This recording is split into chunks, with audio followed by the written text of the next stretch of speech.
Miss Cheng, ngayon, ang aming relasyon sa kasal ay tuluyang natapos. Salamat sa iyong pakikipagtulungan sa loob ng 3 taon. Ito ay maliit na tanda ng aking pasasalamat. Bukod doon, binili ko rin, sa iyong pangalan, isang gusali ng opisina, 3 magkakaibang modelo ng kotse, at 6 na planong pamumuhunan na siguradong kikita. Sa ganitong paraan, kahit magkapamilya ka sa hinaharap at harapin ang anumang krisis, ito ay makasisiguro sa iyo ng walang alalahang buhay. Hindi na kailangan, Duan Jingyang. Ang aming kasal ay palaging pakinabang ng 2 panig. Wala kang utang sa akin. Hindi mo kailangang bigyan ako ng kahit ano. Hindi ko ito tatanggapin. Ang Civil Affairs Bureau ay nagsasara ng alas 5:30. Kung hindi tayo kukuha ng divorce certificate ngayon, mahuhuli na. Sige, tara na. 3 taon na ang nakalipas. Ang lolo ni Duan Jingyang ay malubhang may sakit. Ang tanging hiling niya ay makita siyang ikinasal, kaya hinanap niya ako na umaangkop sa mga pamantayan. Tatay, para matulungan ang negosyo ng pamilya Cheng, pumayag ng walang pag-aalinlangan. Sa 3 taon na ito, maliban sa kakulangan ng relasyon sa kasal, ibinigay niya sa akin ang lahat.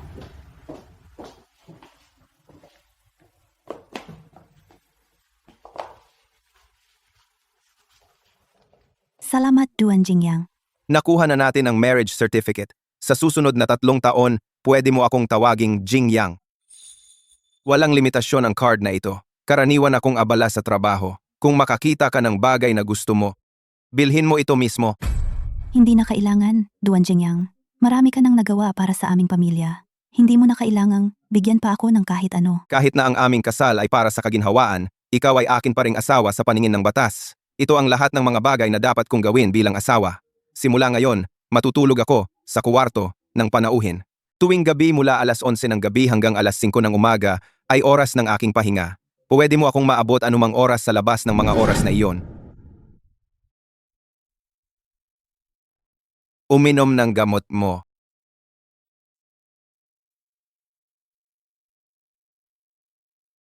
Simula noong pumanaw si nanay, wala pang naging ganito kabuti sa akin. Muntik ko nang isipin na ikaw talaga ang aking asawa. Aray? Anong problema? Nauuhaw ako. Tumayo ako para kumuha ng inumin. Hindi sinasadyang nabangga. Nakalimutang buksan ang ilaw muli.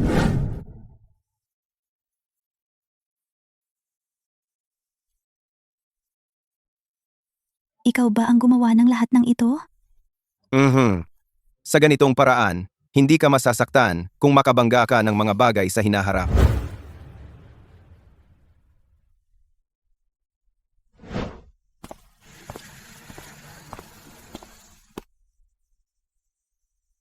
Saan ka pupunta? Ihatid kita. Hindi na. Magtataksi na lang ako. Sana alagaan mo ang sarili mo, Duan Jingyang. Miss Cheng, anuman, gusto kitang pasalamatan. Tiniyak mo na pumanaw si Lolo ng walang pagsisisi. Ngayong hindi mo gusto ang mga material na bagay na iyon, gagawan kita ng pangako. Anumang oras mula ngayon, kung kailangan mo ng anuman, pwede kang lumapit sa akin anumang oras. Gagawin ko ito para sa iyo. Ikaw ang aking dating asawa ni Duan Jingyang. Huwag tumanggap ng mas mababa. Napakabuti mo na sa akin. Sana magkaibigan pa rin tayo. Mula ngayon, ikaw ang dating asawa ko, bro. Ang pinakaperpektong dating asawa sa mundo, Duan Jingyang. Hindi mo malalaman kung ano ang ibig sabihin ng 3 taon na ito sa akin. Ito ay sa aking madilim na buhay, isang pambihirang maliwanag na panahon. Binigyan mo ako muli ng init. Binigyan mo ako ng lakas ng loob na maging sarili ko ng walang pigil. Hayaan akong magpakatanga.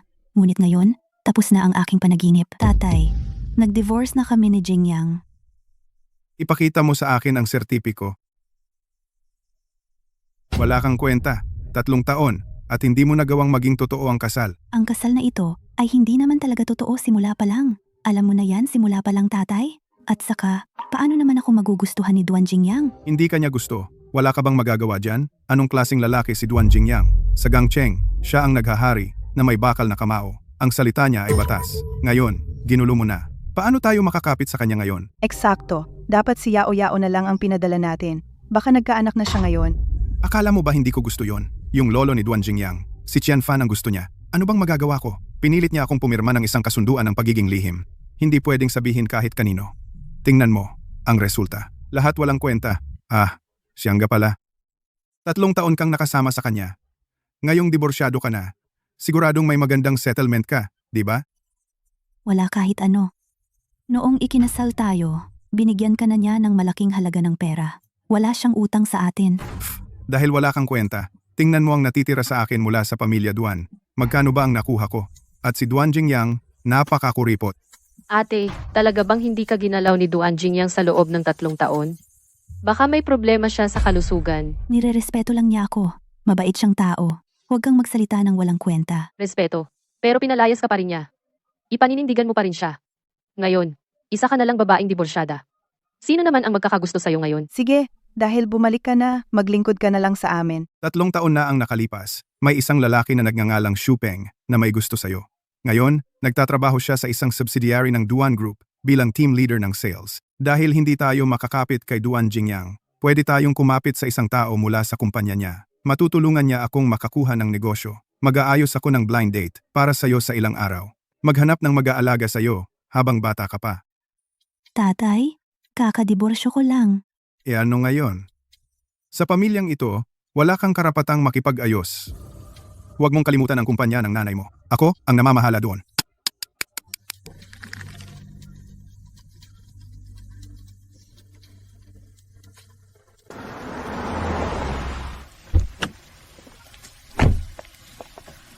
Duan Jingyang, nasa tabi mo si Miss Cheng araw at gabi sa loob ng 3 taon. Magdi-divorce pa talaga kayo ng ganyan na lang? May kontrata kami sa kasal simula pa lang. Tsaka, kailan mo ba ako nakita na gumawa ng hindi makatwiran? At saka,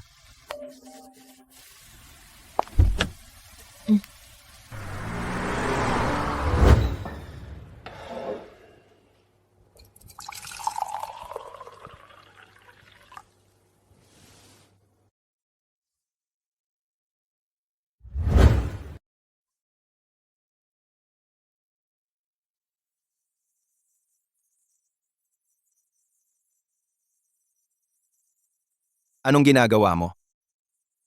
Maganda ba? Lahat ng gamit sa bahay mo ay walang buhay. Parang hindi para sa mga buhay na tao. Aalis na ako papuntang trabaho.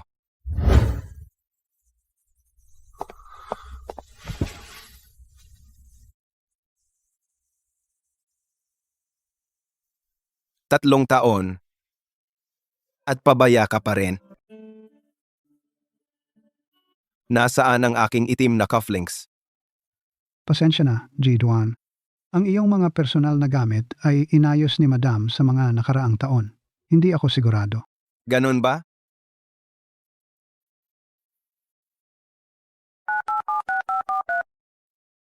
Ano iyon? Saan mo inilagay ang aking itim na cufflinks? Sa ikalawang hanay ng dressing room, ikatlong compartment ng glass cabinet. Nandoon lahat ang karaniwan mong cufflinks. Sige, salamat. 3 taon na ang nakalipas, gusto kita. Pero lumingon ka at nagpakasal sa iba. Ngayon iniwan ka na. At least may itsura ka pa. Kaya, dahil ang pamilya Cheng mo ay mayaman naman, maaari kitang pakasalan ng atubili. Shu, ang usapan natin ay, Kung papakasalan mo ako, kailangan mo akong paglingkuran. Araw-araw, dalhan ako ng tsaa, magbuhos ng tubig, maghugas ng paa, at alagaan ang buong pamilya ko. Wala ka na kundi isang ginamit na sapatos. Iniisip ko ang samahan natin 3 taon na ang nakalipas, kaya pumayag ako sa tatay mo.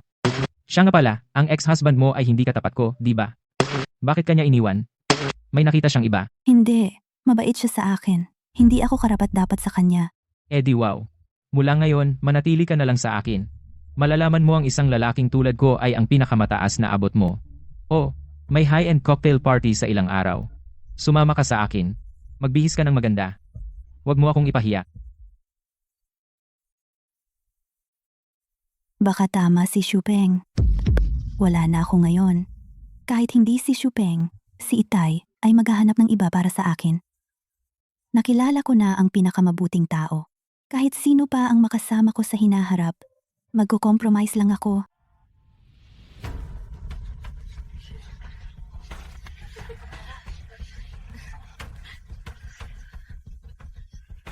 Ang kape ngayon ay sponsored ng pamilya Duan mula sa Gangcheng. Limitadong edisyon. Maligayang pagdating sa lahat para tikman ito. Hindi mo kilala ang pamilya Duan? Ang pamilya Duan ay parang hari ng Gangcheng. Sila rin ang mga pangunahing pinuno ng kumpanya ko ngayon. Ignorante. Tagapamahala so, sino ito? Hindi ko pa siya nakita dati. Ipakilala mo siya. Ito ang fiancé na itinakda ng pamilya ko para sa akin. Medyo okay naman ang background ng pamilya niya. Sapat na para sa akin. Ang problema lang, hiwalay na siya sa asawa. Oh, aba, tagapamahala so, parang gawaing kawang gawa na ito. Ha ha ha.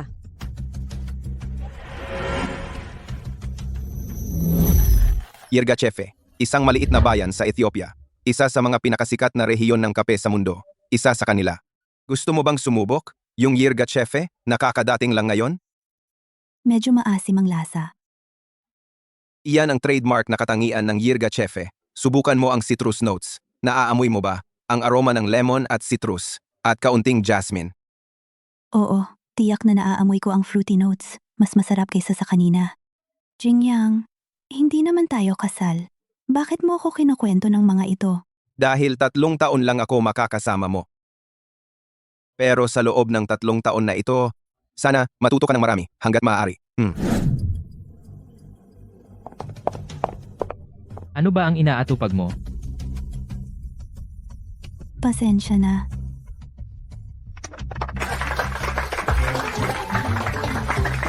Mga Ginoo at mga binibini, sambahin natin ang bida ngayong gabi, ang pinuno ng pamilya Duan, si Duan Jingyang, at si Miss Fang Lei, na kagagaling lang sa ibang bansa.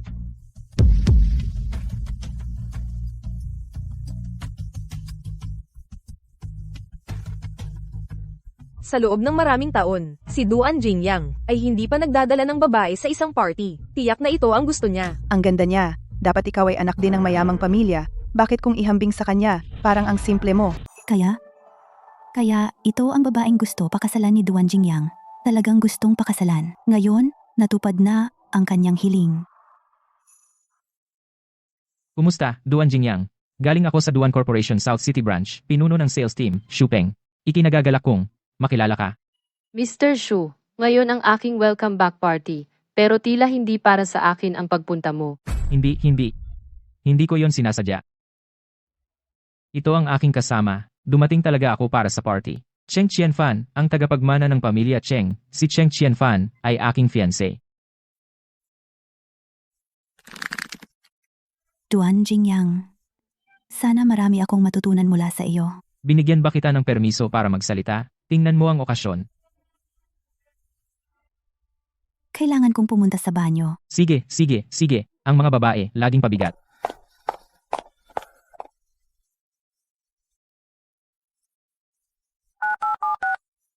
Cheng Ming, bumili ka ng para sa akin. Ay nako, panahon na ng regla. Ano na naman? Hoy, Shu, Peng, Humanap ka ng iba, busy ako.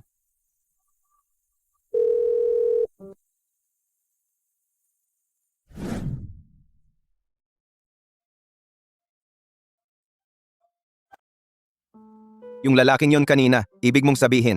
Sabi niya, ikaw daw ang kanyang kasintahan. Totoo ba yan? Yung lalaking iyon. Kahit na nagtatrabaho siya sa isang anak na kumpanya, sa ilalim ng aking kumpanya, mukha siyang madulas at makunat. Hindi siya taong mapagkakatiwalaan mo para sa iyong kinabukasan. Pag-isipan mo.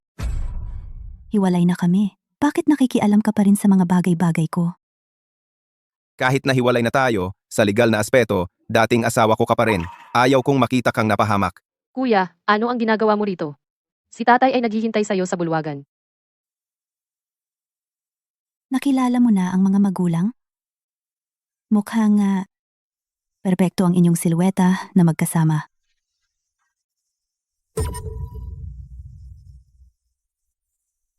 Binibini, yung lalaking yun kanina, kasintahan mo ba? Ang mga lalaking may konsiderasyon ay bihira. Huwag mo siyang pakawalan. Hindi siya ang kasintahan ko. Kuya ko siya. Dating asawa ko pare.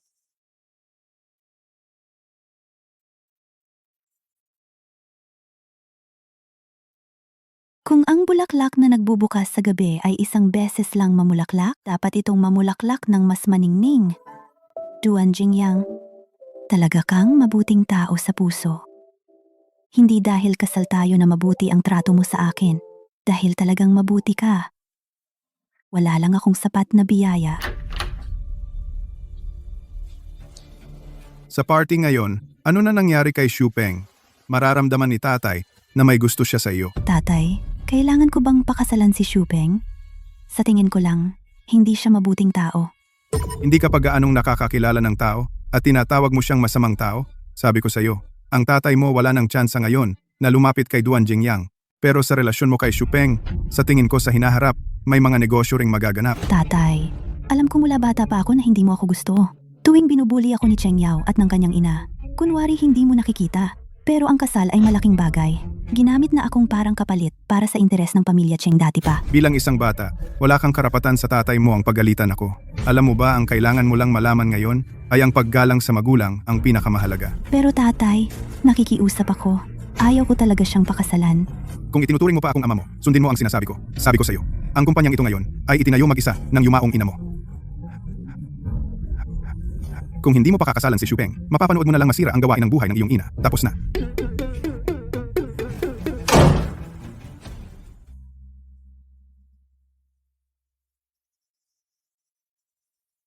Fan, ikaw at ang kumpanya ng pamilya natin, ang pinakamahalagang kayamanan ni nanay. Tiyak na poprotektahan kayo ni nanay. Paglaki ko po, protektahan ko si nanay. Nanay, tama si tatay. Ang kumpanya ay gawa ng kalahati mong buhay. Hindi ko ito kayang pabayaan para sa sarili ko. Kung pwede, magkita tayo. May iniwan ka sa bahay ko.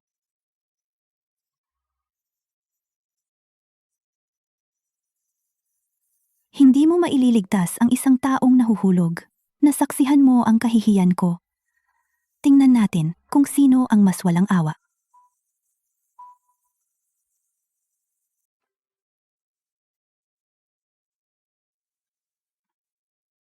Ilang araw na kitang hindi nakikita.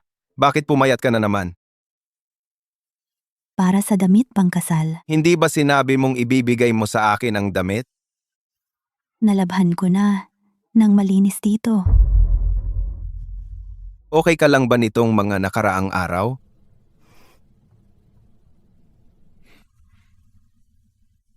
Damit lang naman iyon. Sulit ba ang pagpunta mo rito para lang ibalik iyon? Pumunta ka naman. Cheng Qianfan, kailan ka naging ganito ka mahiyain? Sa 3 taon na kasal tayo, hindi ka naman ganito dati.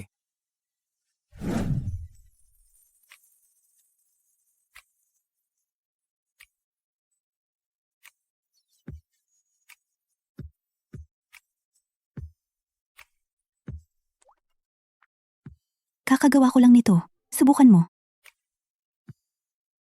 Hindi naman masama. Yung 3 taon na iyon, namuhay ka ng malaya at matapang sa bahay ko, punong-puno ng buhay. Bakit ang laki ng pinagbago mo ngayon? May nang-aapi ba sa iyo ngayon? Hindi? Duan? Jingyang? Si Shupeng na iyon? Sigurado ka bang gusto mo siyang pakasalan? Well, bukod sa medyo mainipin, medyo mabuti naman siya. Mabait din naman siya sa akin. Makatitiyak ka sa akin. Makatitiyak? Paano ko magagawa? Noong huli sa cocktail party, pinagmumukha kanyang maliit, isang lalaking ganyan, na hindi gumagalang sa babae. Sigurado ka bang mapapasaya kanya? Kahit na susubukan ko. Duan Jingyang, hindi mo ba sinabi na may iniwan ka sa inyo? Ano iyon? Wala. Baka nagkamali ako ng naalala. Nag-transfer ako ng 10 milyon sa account mo. Ang perang ito ay hindi para pasalamatan ka. Ito ay para sa emergency. Baka kailanganin mo ito mamaya. Hiwalay na tayo. Kaya ano kung hiwalay tayo? Dapat binabayaran pa rin kita ng sustento. Ikaw ang laging tumatanggi. Paano kung ganito? Sa 1 taon, kung maayos ang lagay mo at talagang hindi mo kailangan ng pera, saka mo ako bayaran. Pero sa ngayon, huwag mo munang tanggihan, okay? Sige, aalis na ako. Sina Tatay at Shupeng ay nasa bahay pa nag-uusap tungkol sa kasal.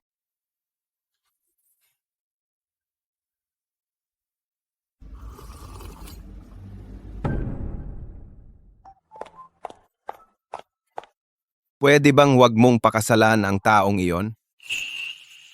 Anong sinabi mo? Huwag mong kalimutan ang pangako ko sa iyo. Kaya kitang bigyan ng kahit ano, gawin ang kahit ano para sa iyo. Kung naapi ka, dapat kang lumapit sa akin. Ikaw ang dating asawa ni Duan Jingyang. Dapat kang mamuhay ng maayos sa natitirang buhay mo. Salamat, Duan Jingyang. Pero, huwag na tayong magkita muli. Nais ko sa iyo ang kapayapaan at kagalakan sa natitirang buhay mo at napakasalan mo si Miss Fang sa lalong madaling panahon. Hindi ba dapat magkaibigan pa rin tayo? Bakit bigla kang naging malamig sa akin? Duan Jingyang, bakit ka umiiyak? Duan Jingyang, totoong nahulog ka kay Miss Cheng, di ba? Kung gayon, bakit hindi mo siya manalo pabalik? Hindi niya sinabing gusto niya ako.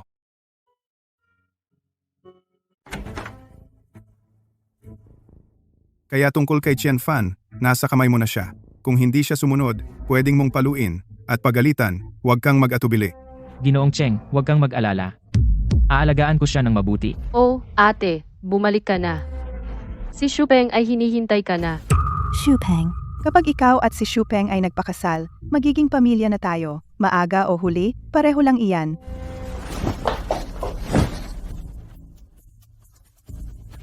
Mahal ko, ang late mo naman umuwi. Nakipagkita ka ba sa ibang lalaki para sa lihim na tagpuan? Ano ba, tinulak mo ako? 3 taon kang may ibang lalaki. Sino ka ba para magpanggap na santo? huwag kang magsalita ng kung ano-ano. Ako at siya. Ikaw at siya ano? Huwag mo nang banggitin yung basura mong dating asawa. Hindi mo man lang masabi ang pangalan niya. Mas masahol ka pa sa daga sa kalsada. Shupeng, si Qian Fan ay hindi pa marunong. Hindi na siya maglalakas loob. Qian Fan, magbuhos ka ng alak para kay Shupeng. Paano mo kayang kausapin ng ganyan ang magiging asawa mo? Qian Fan, nakalimutan mo ba ang sinabi ko sa iyo dati? Hindi mo ba gusto na ang kaluluwa ng iyong ina ay mapayapa? Kung hindi ka sumunod, ipapahukay ko ang libingan niya bukas at ikakalat ang abo. Ginoong Shu, pasensya na sa nangyari.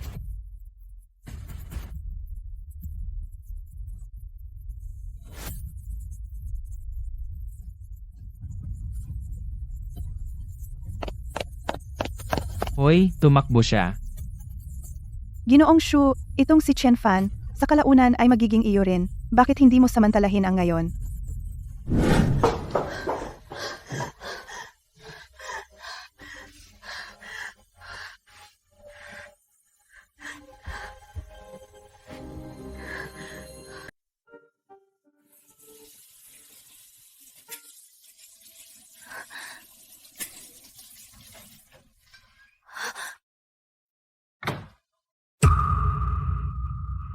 Anong ginagawa mo dito? Parang asawa na kita. Hindi ba ako pwedeng pumasok para makita ka? Hindi ako asawa mo. Lumabas ka. Hindi asawa mo? Kung hindi, kaninong asawa ka? Ha? Sabihin mo, Kung lalapit ka pa, tatawag ako ng tulong. Nasa labas pa ang tatay ko. tatay mo? Lasing na at walang malay ang tatay mo. At ang tatay mo, kahit na lasing siya, wala siyang pakialam sa'yo. Akala mo hindi ko alam? Sa pamilya ninyong Cheng, para kang asong hinahamak. Huwag kang lalapit. Papatayin kita. Sumpa, bubuluhin kita ngayon. Ano? Lakas loob mo akong saktan, Cheng Qian Fan?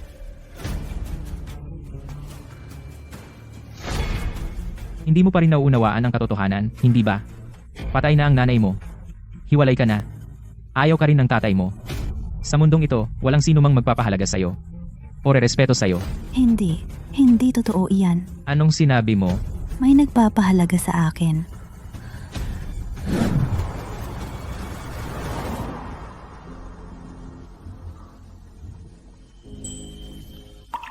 Nalinis ko na ang sarili ko. Sa totoo lang, bukod sa medyo mainitin ng ulo, mabuti naman siya. Mabait din siya sa akin.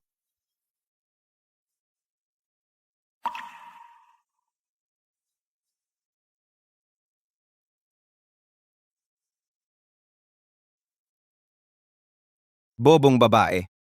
Duan Jingyang, anong sinabi ninyo po? Chengming, bumalik ka. Opo.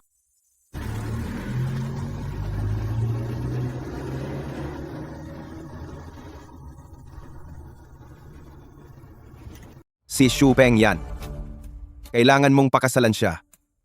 Well, sa totoo lang, bukod sa medyo mainitin ang ulo, mabuti naman siya sa ibang bagay. At maganda ang pakikitungo niya sa akin. Huwag kang mag-alala sa akin.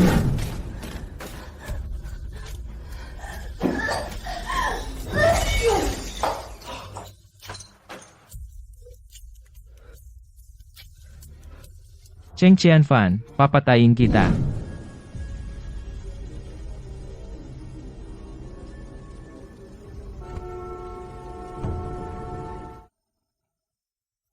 Nakapag-ayos na ako dito. Hindi ka ba okay kamakailan?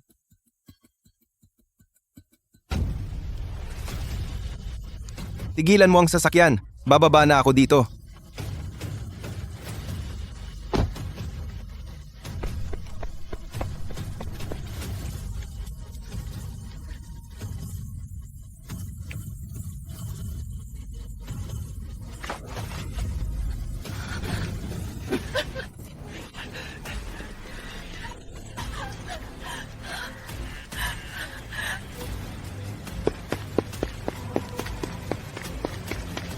Hindi ako ang babaeng tinatawag mong masama o isang hamak? Sa mundong ito, may mga taong tunay na gumagalang sa akin at nagmamalasakit sa akin. Kahit hindi ko siya makasama, hindi ko nahahayaang muli ang sarili ko mahulog sa putik na iyon. Hindi sana kita hininga ng diborsyo kung alam ko.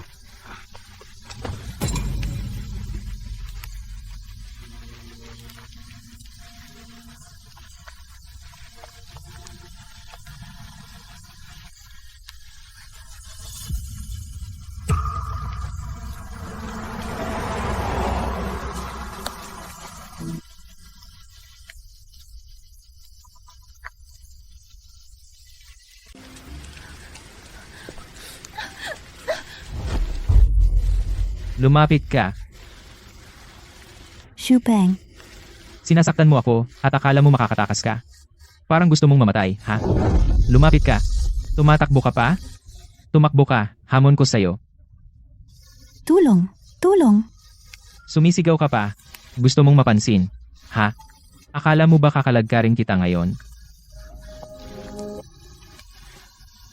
Ginoong Duan, saan ka pupunta? Hayaan mo akong ihatid ka. Bumalik ka.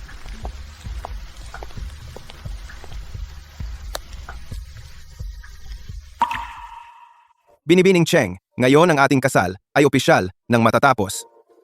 Ang kasal natin ay palaging isang kasunduang kapwa kapaki-pakinabang. Mula ngayon, Duan Jingyang, ingatan mo ang sarili mo. Salamat, Duan Jingyang. Pero wag na tayong magkita muli.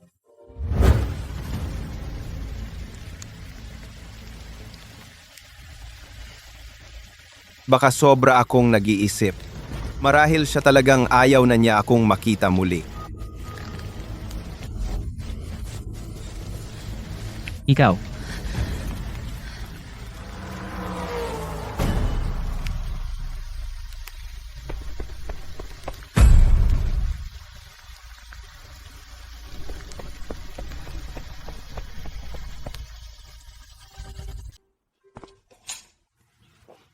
Gi, Duan, Anong meron sa mga damit na ito? ito ang mga bagong damit ng taglagas mula sa tindahan. Walang lugar, kaya dito ko muna inilagay.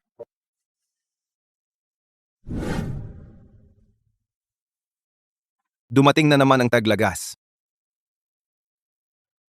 Sabi ni Lolo, ang itinakda niyang mapapangasawa ko. Ay nagbobolontaryo dito ngayon. Kung bubulihin ka ng mga malalaking aso sa hinaharap, kailangan mong magtago. Nakuha mo?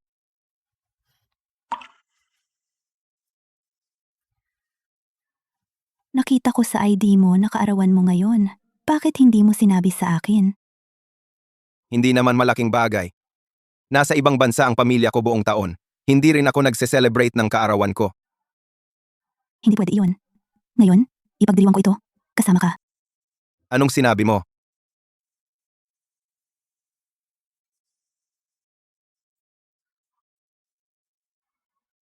Walang oras bumili ng cake. Gamitin mo muna ito bilang kapalit. Mag-wish ka na. Bilis. Mag-wish ka para sa akin. Ibinibigay ko ang wish na ito sa iyo.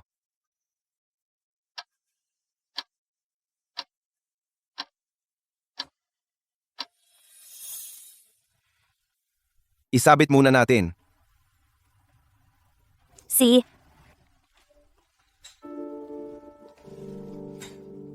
Alam mo, ang pasyente sa silid na ito ay nasa coma ng 3 buwan. Sabi mo pa, tinawagan nila ang pamilya niya, pero walang gustong mag-alaga sa kanya. Kung hindi dahil sa kabaitan ng direktor, na sumasagot sa kanyang mga bayarin sa ospital. Ewan ko kung ano ang gagawin niya.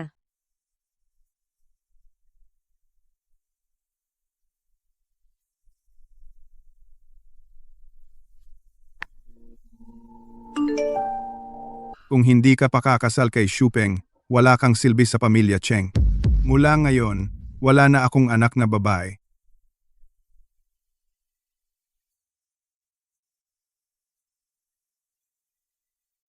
Kumusta ka na? May asawa ka na ba? Kumusta? Giniginaw na. Tandaan mong magbalot.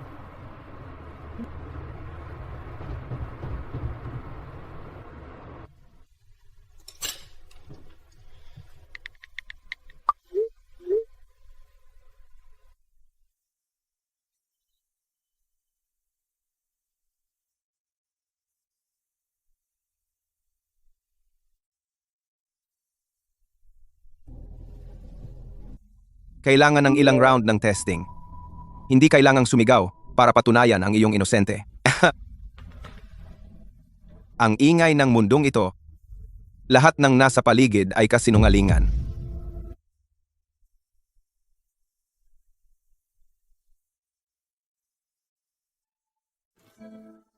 Anong nangyari? Bakit bigla siyang naging malamig sa akin?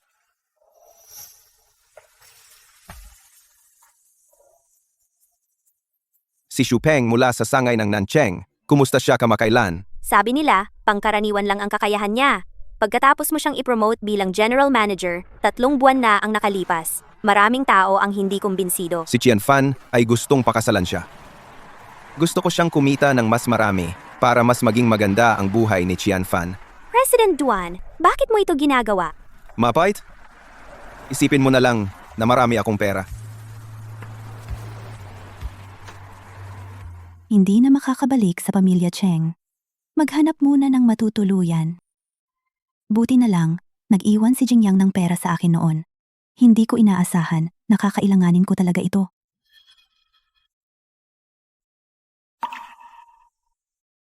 Qian Fan, nag-transfer ako ng 10 milyon sa account mo. Ang perang ito ay hindi para pasalamatan ka. Ito ay para sa mga emergency. Baka kailanganin mo ito mamaya. Tatay, saan napunta ang perang ibinigay sa akin ni Jingyang? Kinuha mo ba? May lakas ka ng loob na tawagan ako? Ang pera mo ay pera ko? Anong mali sa paggamit ko nito? Pero kailangan ko talaga ito ngayon ng madalian. Pwede mo bang ibigay sa akin ng ilan muna? Tay, na-ospital ka ng 3 buwan. Nagastos iyan. Isipin mo na lang na ito ang bayad sa iyong medical.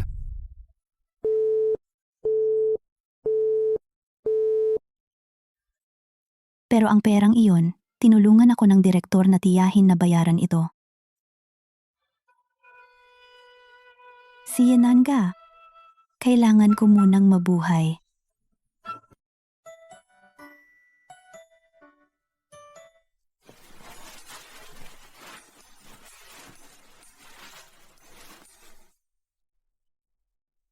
Medyo nakakapagod ang buhay ngayon, pero mas mabuti pa rin kumpara sa impyernong tawag ay pamilya Cheng.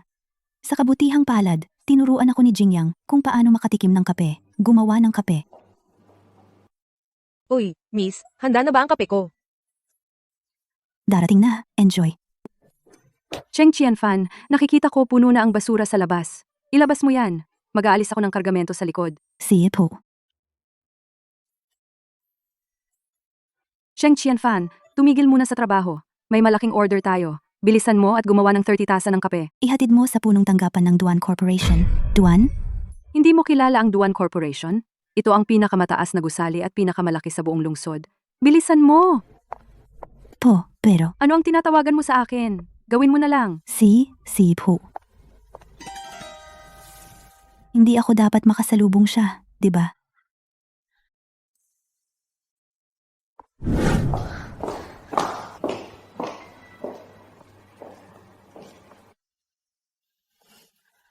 Paghahatid ng kape. Sige.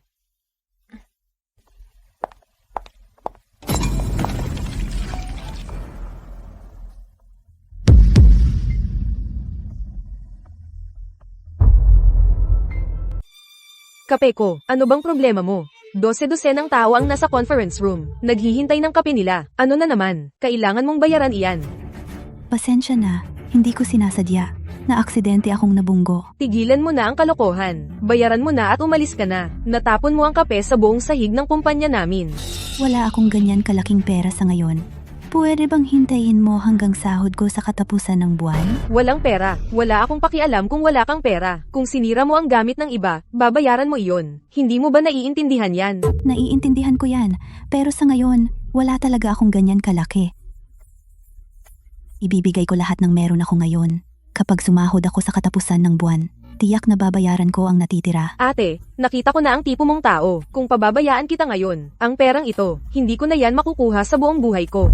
Makukuha mo, ate. Tumahimik ka, bayaran mo na at umalis ka na. O tatawag ako ng pulis. Ay pakulong kita ng ilang araw.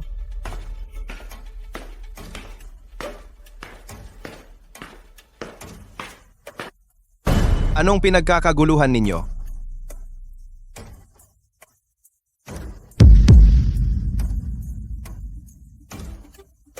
At sa tingin mo makakaalis ka. Nag-order ako ng kape para sa lahat. At itong pansamantalang manggagawa, na ibuhos lahat, malapit na akong tumawag ng pulis sa kanya. Hindi ka ba empleyado rin? Kailan pa ba ang kumpanya nagbigay ng problema sa sinuman dahil sa maliit na halaga? Nag-aalala lang ako sa pera ng kumpanya. Okay ka lang ba? Dapat ba akong mag-utos sa sekretarya na dalhin ka sa ospital para magpa-check up?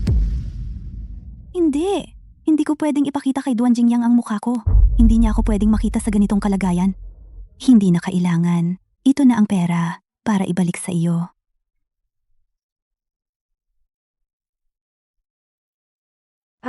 Anong nangyayari?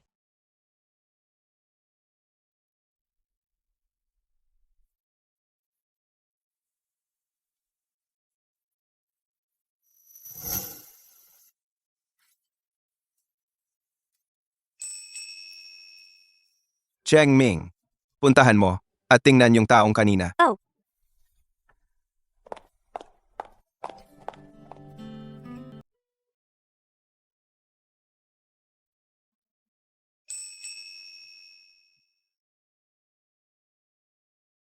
Ano ang ginagawa mo? Subukan mo. Halika, subukan mo.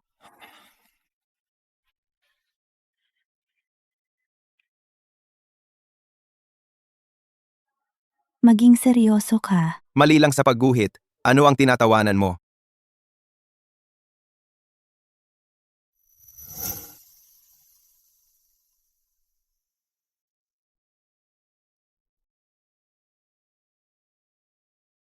Kaya dati ganito, kasigla ang bahay na ito. Ano ang sinabi mo? Si Miss Cheng ay kasalukuyang nagtatrabaho sa isang coffee shop. Nagrenta siya ng lugar sa labas ng bayan. At nalaman ko na 3 buwan na ang nakalipas, na aksidente siya ng malubha sa sasakyan. Kakalabas lang niya sa ospital. Nahihirapan siya. Saan siya nakatira ngayon? Hindi sigurado. Bukas ng umaga, samahan mo ako sa kanyang pinagtatrabahuhan. Pero mayroon kang napakahalagang internasyonal na pulong bukas ng umaga. Kanselahin mo. Pero, Sinabi ko sa iyo na kanselahin ito. Problem. Cheng Qianfan, sino ang nagpahintulot sa iyo na mabuhay ng napakahirap? Pakiusap, mag-enjoy.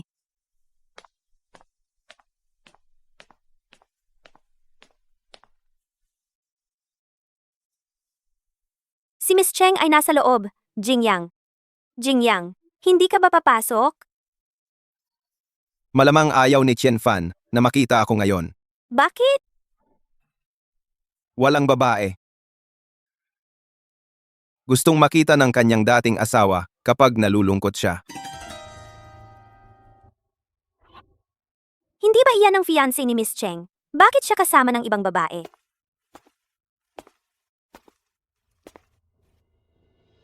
Vita, order.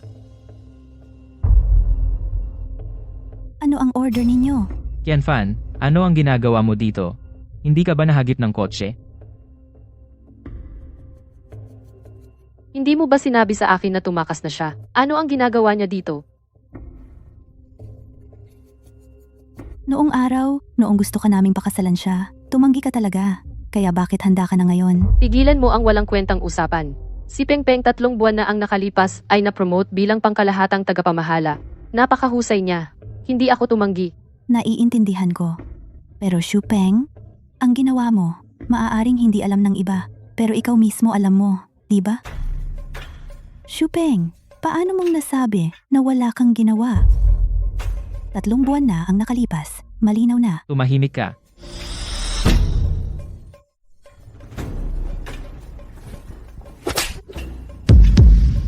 Sinaktan mo ako. Ako si Shu ng Nancheng. Ako si Duan ngang Nancheng. Bilang isang lalaki, ang responsibilidad ng isang lalaki sa kanyang kapareha ay bigyan siya ng sandata, ihanda ang daan, itakda ang entablado, bigyan siya ng lakas ng loob na harapin ang mundo. Hindi tulad mo, niloloko ang kanyang tunay na puso, niyuyurakan ang kanyang dignidad. Duan Jingyang, ako. Ako ay mali. Duan Jingyang, anong ginagawa mo dito? Yaw yaw. Kilala mo pala si Duan Jingyang? Anong sinabi mo? Alam na? Kayo tatlo, ako at ang anak mong si Chen Fancheng. Ang bagay na ito tungkol sa kasunduang kasal. Maliban sa inyong tatlo, ayaw kong may ibang makaalam. Naiintindihan.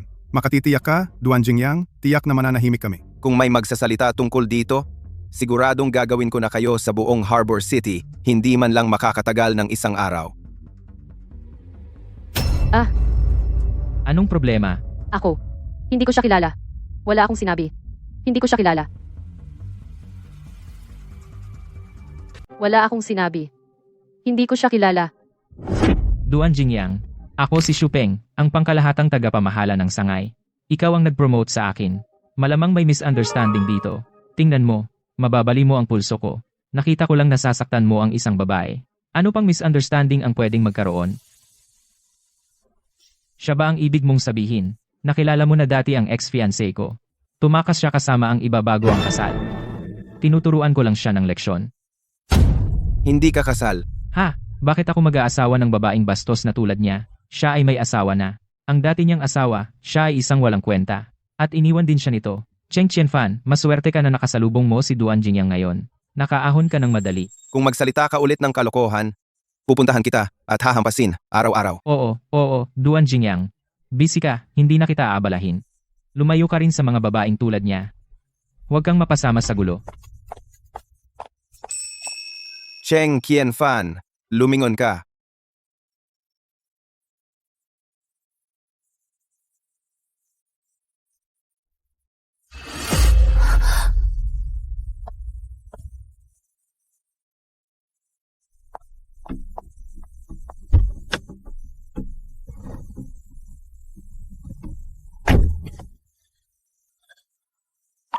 Duan Jingyang, ano ba talaga ang gusto mong gawin?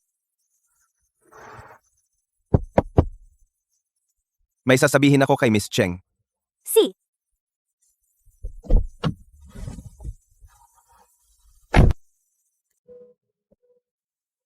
Bakit ka nandito? Paano ang perang ibinigay ko sa'yo dati? Hindi ako nagpakasal kay Shupeng. Pinutol ng tatay ko ang ugnayan namin. Kinuha rin niya ang perang iyon. Nagtatrabaho ako dito para sustentuhan ang sarili ko. Yung aksidente sa sasakyan dati. Nagpadala ko sa'yo ng maraming mensahe. Bakit hindi ka sumagot? Kami ay wala nang kinalaman sa isa't isa ngayon. Bakit ko sasabihin sa'yo ang lahat ng ito? Sige, isang huling tanong. Dahil napakahirap ng sitwasyon mo, bakit hindi ka lumapit sa akin? Noong naghiwalay tayo, nagtabi ako ng pera para sa kotse at bahay para sa'yo. Wala kang gustong kunin sa mga iyon. Lahat ba ay para lang mapunta sa ganitong pamumuhay? Anong mali sa buhay ko ngayon? Nagtatrabaho ka araw-araw hanggang mamatay? Nakatira sa inuupahan sa suburbs? At tinitiis mo ang buwisit na si Shupeng na nang-aapi sa'yo? Qianfan Cheng, tinatawag mo itong maganda? Malaya na ako ngayon. Hindi ko tingin masama ito. Umuwi ka ngayon kasama ko. Sabihin mo sa akin lahat ng nangyari isa-isa at ipaliwanag ng malinaw. Kailangan kong malaman kung ano ang pinagdaanan mo. Kailangan kong magtrabaho.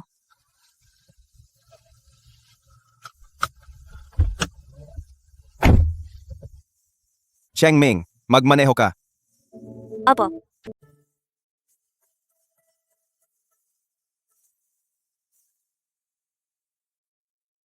Una, inumin mo ang gatas.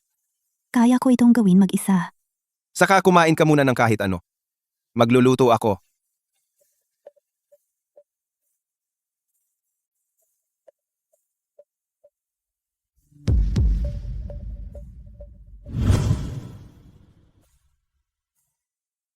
Konti lang ang pagkain sa ref. Nagpakulo lang ako ng noodles.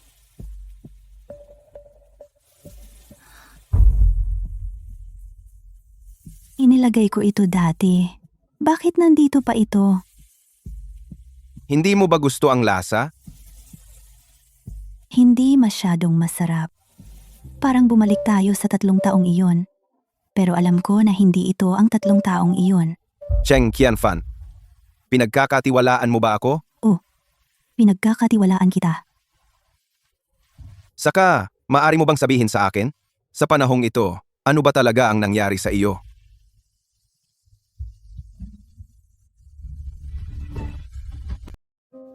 Kamakailan, ano ba talagang nangyari sa iyo? Boo! 3 buwan na ang nakalipas. Noong araw na nagkita tayo, nang umuwi ako, nandoon din si Shupeng. At pagkatapos? Lasing siya at sinubukan akong pilitin.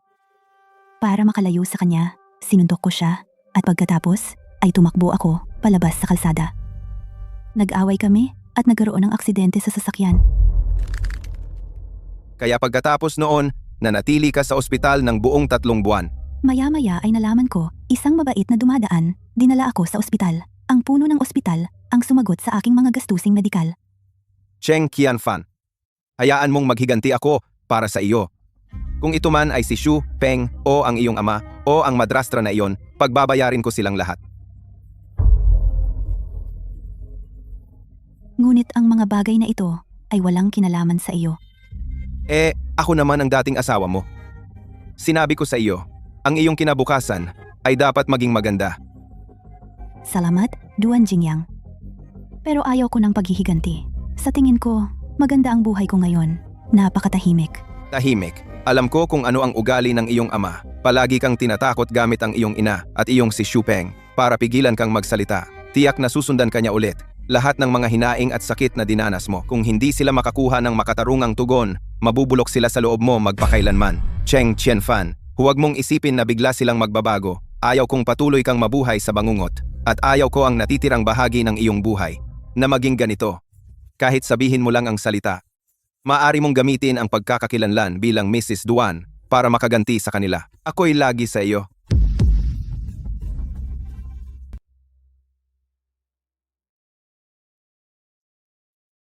Hindi naman sa hindi ko naisip ang paghihiganti.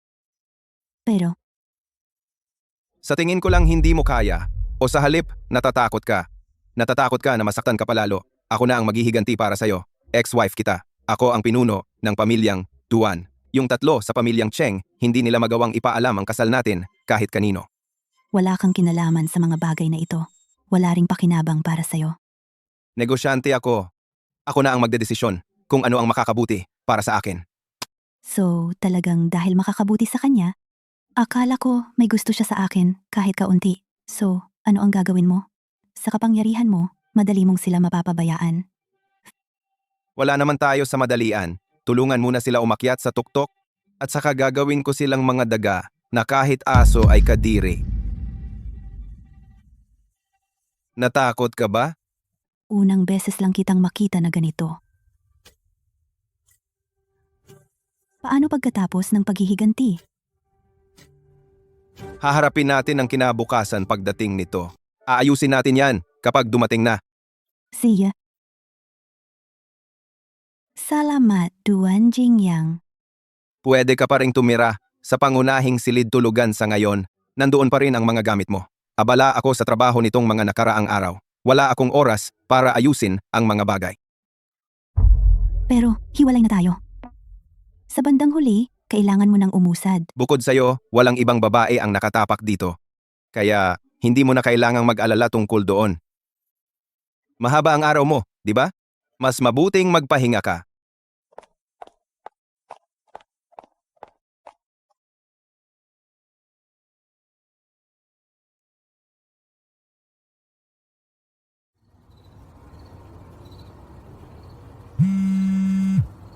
Jingyang, anong ginagawa mo?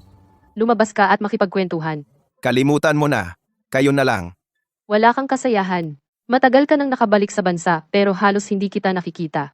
Hindi na ba ako ang pinakamahalaga sa'yo? Malamang hindi na. Duan Jingyang, anong ibig mong sabihin? Uminom ka.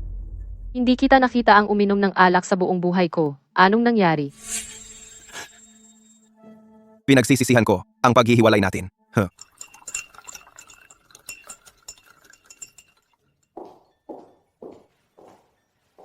Magandang umaga, Duan Jingyang. Bagay na bagay sa'yo ang damit na iyan. Ang ganda. Lalabas ka ba? Alas 9, magbubukas ang coffee shop. Gusto mo talaga ang lugar na iyon.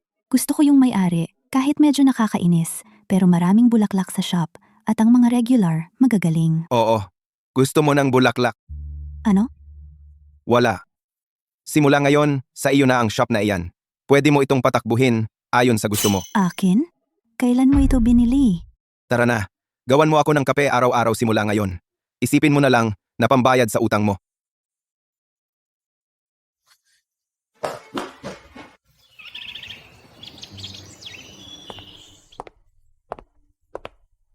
Ang paborito mong Yirga Chefe, pour over. Ang bango. Di magtatrabaho na ako.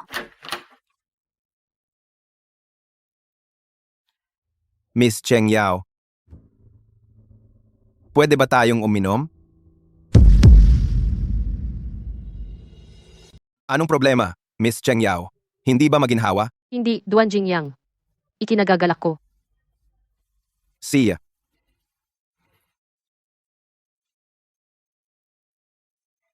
Duan Jingyang, nandito ka ba para makita si Cheng Qianfan? Hindi ba kayo nag-iisip na magpakasal ulit? Ex-asawa lang. Hindi ako tumitingin sa nakaraan. Bukod pa riyan, bakit nga ba kami nagpakasal ni Qianfan? Alam na alam mo. Oo, tama ka. Ang ganyang babae ay hindi karapat-dapat sa'yo. Bakit ka nandito? Hindi mo ba naisip na pumunta ako rito para makita ka? Duan Jingyang, tungkol sa diborsyo mo kay Cheng Qianfan, hindi ko sinabi kahit kanino. Kahit si Xu Peng ay hindi alam. Kaya bakit ka pumunta para makita ako? May isang bagay na hindi ko maintindihan. Ano iyon? Isang babaeng may talento tulad mo, Miss Cheng Yao, napaka-edukado at pino. Paano nangyari na napunta ka sa isang tulad ni Xu Peng sa lahat ng tao? Ano ang ibig sabihin ni Duan Jingyang? Hindi ba siya interesado sa akin? Mr. Duan, hindi ko maintindihan ang sinabi mo. May isang maganda, napaka-elegante at maliwanag. Ano sa palagay mo, Miss Cheng? Gusto mo bang maging pribado kong tour guide? Ako ang personal mong tagasama. Duan Jingyang, nagbibiro ka ba? Akala mo wala akong ginagawa? O kulang ka ba ng tiwala sa sarili mo? Hindi, Duan Jingyang. Hindi ko iisipin iyon. Personal na tagasama? Ano ang pagkakaiba niyan sa isang kasintahan? Mukhang interesado talaga si Duan Jingyang sa akin.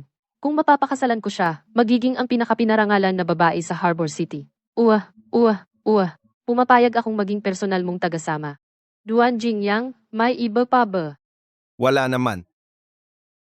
Si Xu Peng lang. Makikipaghiwalay ako sa kanya ngayon. Hindi. Wala kaming relasyon. Palagi niya akong ginugulo. Kailangan mong maniwala sa akin. Gawin mo ang isang bagay para sa akin. At maniniwala ako sa iyo. Ano iyon? 3 buwan ang nakalipas. At ang ebidensya. Pagkatapos nito, bibigyan kita ng $10 milyong muna. $10 milyong? Mas malaki pa iyan sa ibinibigay ng tatay ko. Ang kuripot na matandang iyon. Binibigyan niya lang ako ng ilang 10,000 kada beses, baon. Si Duan Jingyang ay mas mapagbigay. Duan Jingyang, maaasahan mo ako. Gagawin ko ito kaagad. Hintayin mo ang magandang balita ko. Ako na ang bahala sa malamig na tubig.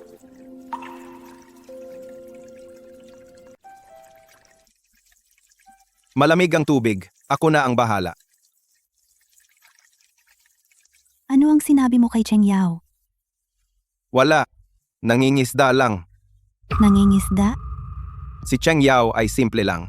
Dahil lang na-promote si Xu Peng, naging sila. Maaari rin siyang sirain siya para sa pera. Pinangakuan mo siya ng pera. Hindi mo siya pwedeng bigyan ng pera. Kung hindi, ako'y. Kung hindi, ano? Kung hindi, Hindi na kita mababayaran. Anong nangyayari kay Duan Jingyang? Kahit na ako ang kanyang dating asawa, hindi ko pwedeng baliwalain ang kasalukuyan niyang kasintahan, di ba? Kaya ko ito mag-isa. Mauna ka na. Ayaw mo talaga akong makita? Nainis ka agad pagkatapos ng ilang sandali. Hindi. Susunduin kita mamayang gabi.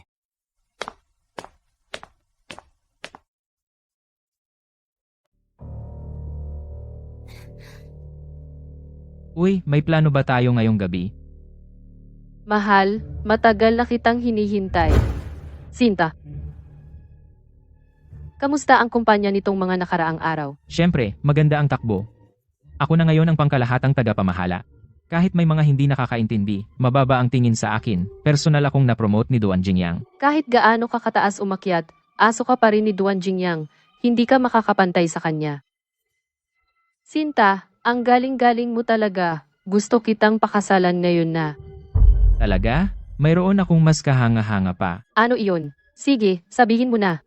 Sinta. Sa tingin mo ba, kung paano nangyari ang aksidente ni Cheng Qianfan 3 buwan na ang nakalipas, nangyari? Ikaw ba? Pasayahin mo ako ngayong gabi, at sasabihin ko sa'yo.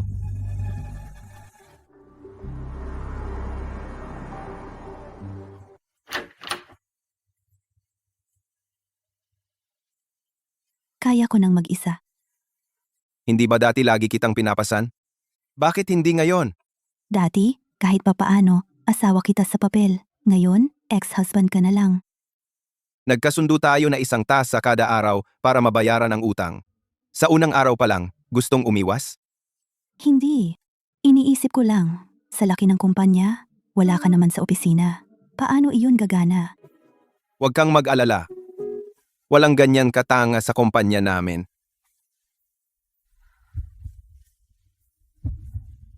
Huli na, maliligo muna ako. Nagpadala na ako ng tao para sunduin siya. Dapat nandito na siya sa lalong madaling panahon. Saka, Mr. Shen, tungkol sa proyektong iyon, napag-usapan ko na ang taong namamahala ng kabilang kumpanya at napag-usapan na namin ito. Lubos silang interesado sa aming panukala. Gusto nilang makipagkita sa iyo bukas ng 10 ng umaga upang talakayin ang mga detalye ng kolaborasyon. Ipinaalam ko na kay Shupeng ayon sa iyong mga tagubilin at sinabi ko na rin sa kanya ang tungkol sa promotion. Mabuti. Gayon din, may 30 bukas. Ayon sa pagkakasunod-sunod sa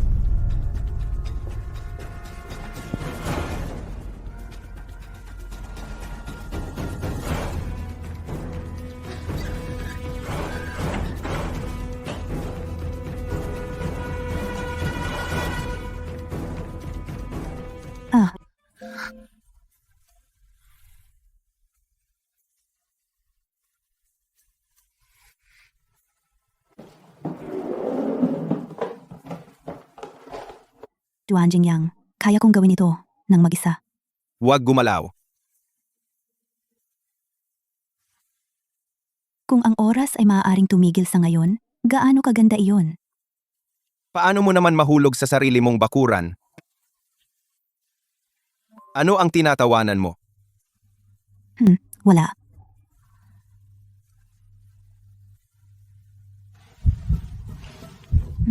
Ano ang ginagawa mo?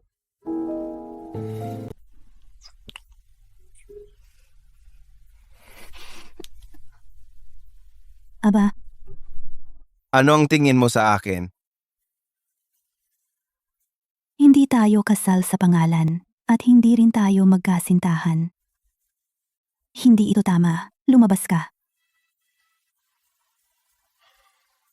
Sige, magpahinga ka. Hindi bagay maging magka-partner. Hindi na kailangan maging magkaibigan. Duan Jingyang, mayroon ka ng fanglin. Bakit mo pa ako ginagambala?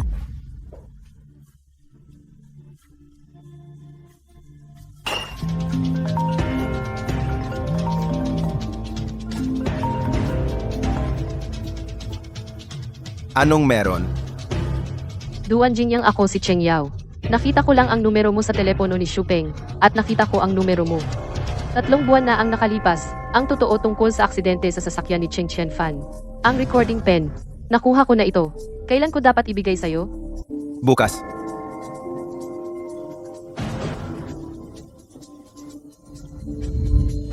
Duan Jingyang, dinala ko lahat ng hinihingi mo. Tungkol kay Shupeng, siya nga ang naging dahilan ng aksidente sa kotse. Magaling. Heto ang 10 milyon.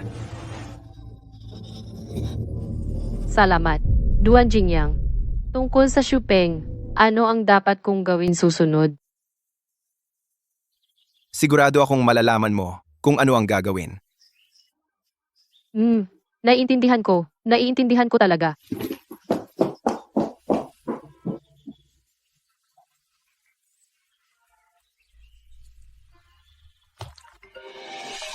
Hoy, mahal. Namiss mo ako. Shupeng, tumatawag ako para makipaghiwalay sa iyo. Makikipaghiwalay? Bakit ka naman makikipaghiwalay? Uminom ka ba ng maling gamot? Ikaw ang baliw. Hindi naman kita talaga nagustuhan. Hindi ka sapat para sa akin. Nakipagrelasyon lang ako sa iyo dahil naawa ako sa iyo. Sige. Hindi ako sapat para sa iyo. Cheng Yao, hindi mo ba natatandaan noong nagmamakaawa ka sa akin na makipagtalik? Sabihin mo lang kung bakit. Bakit ang kulit mo? Hindi na lang kita gusto. Kung hindi mo ibibigay sa akin isang malinaw na dahilan ngayon, gagawin kita gaya ng ginawa ko kay Cheng Qianfan. Subukan mo. Ito ay. Sinabi ni Cheng Qianfan na psychopath ka.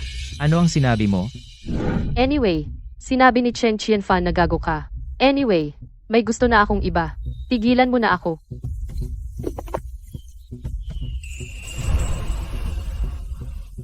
Sa wakas, iniwan ko na siya. Malalapit na ako sa tabi ni Duan Jingyang. 10 milyon. Ang talunan na si Cheng Chunkyu, hindi kaya kitain iyan sa isang taon. Qianfan, sinasabi mong walang kwenta ako. Anong galing ng isang second hand na puta? Sa pagkakataong ito, papangin kita mula sa ugat. Hempe. Hoy, Mr. Chen. Ako ito, Shupeng. Hindi ba sinabi mo dati gusto mo ng ibang klase ng babae? May isang batang diborsyada. Baka magustuhan mo siya. Ingat, balik ka ulit. Anong ginagawa mo dito? Pumunta ako para alagaan ka. Isang kaibigan ko ang nag-oorganisa ng outdoor event ngayon. Kailangan niya ng tao na marunong gumawa ng kape. Pumunta ka. Hindi ako pupunta. Huwag kang walang utang na loob. Naawa lang ako sa'yo. Tinutulungan kitang magkaroon ng negosyo. At kumikilos ka na parang mayabang. Sabi ko, hindi ako pupunta. Ngayon sasabihin ko sa'yo. Pupuntahan mo ngayon kahit gusto mo o hindi. Pumunta ka. Sumama ka sa akin. Pumunta ka. Humus ka. Magmaneho ka.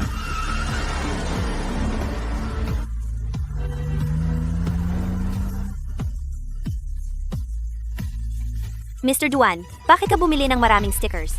Mga bata lang ang gusto ng mga yan, di ba? Bata pa lang si Qianfan.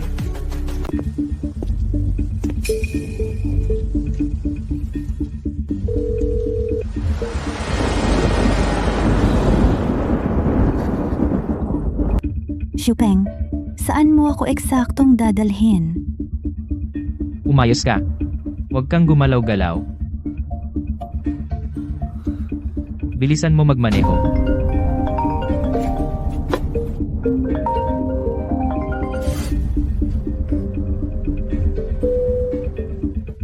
Nawawala si Qianfan. Magmaneho ka.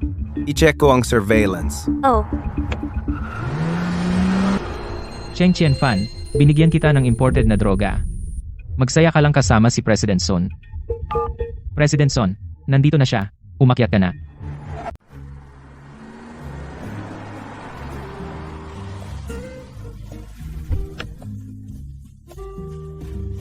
Natagpuan si Duan Jingyang. Dinala ni Shupeng si Miss Cheng. Ang pagbabantay sa daan ay nagpapakita na pumunta sila sa Gangcheng Hotel.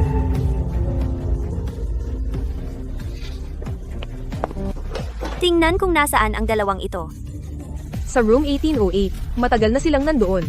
At saka, may isa pang lalaki. Pumunta rin siya sa 1808 kanina. Sino ang lalaking iyon? Si Sun Zan yun, pangulo ng Liandong kumpanya. Supplier ng inyong branch. Itigil agad ang lahat ng kooperasyon kay Sun Shun.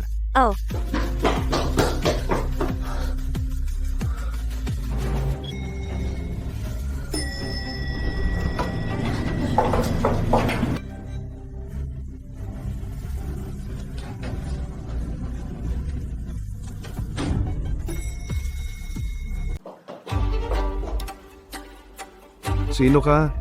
Hinahanap ko si Duan Jingyang. Hey.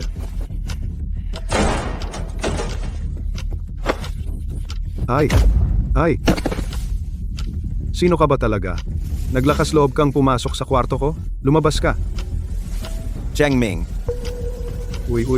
Wag. Ay. Aray. Uy. Wag mo kong saktan. Sasaktan talaga kita. Sinaktan na talaga kita ngayon. Uy. ang nasa higaan ay ang dati kong asawa. Ano sa tingin mo? Hindi. Dati mo na siyang asawa. Bakit ka pa nakikialam? Hindi. Gusto mo bang makipaglaro sa akin? Oh, dapat sinabi mo.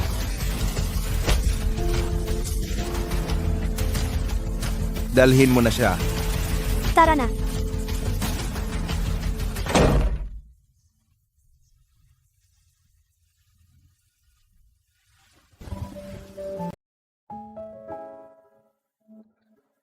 Jingyang, bakit ang tagal mo? Anong sinabi mo? Ang init ko. Tulungan mo ako, Jianfan. Qianfan. Cheng Qianfan. Nakikita mo ba kung sino ako? Duan Jingyang, ang dati kong asawa. Ikaw mismo ang nagsabi. Hindi tayo kasal. Hindi rin tayo magkasintahan. Kaya gusto mo pa rin akong tulungan. Pero miss na miss kita.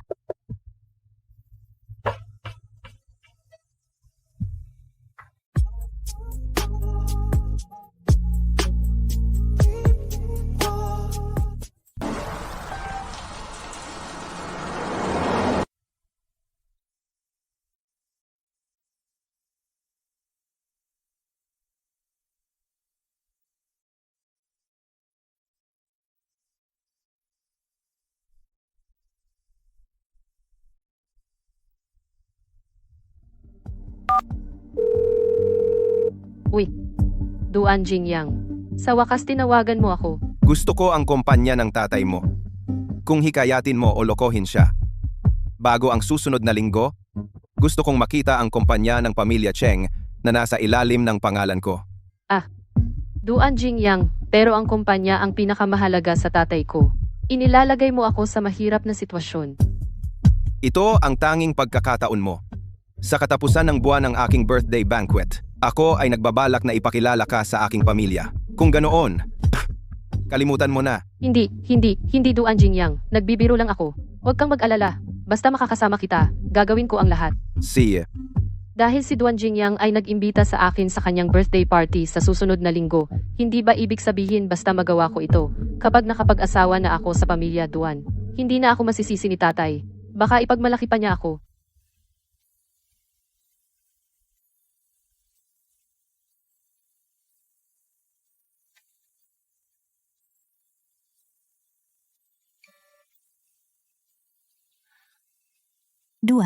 Duan Jingyang. Masakit pa ba ang ulo mo? Paano ako nakarating dito? Paano ako nakabalik? Nakalimutan mo agad lahat? Nagtulog tayo sa hotel.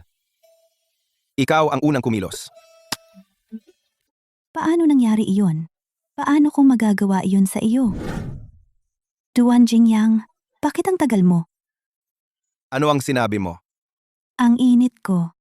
Tulungan mo ako.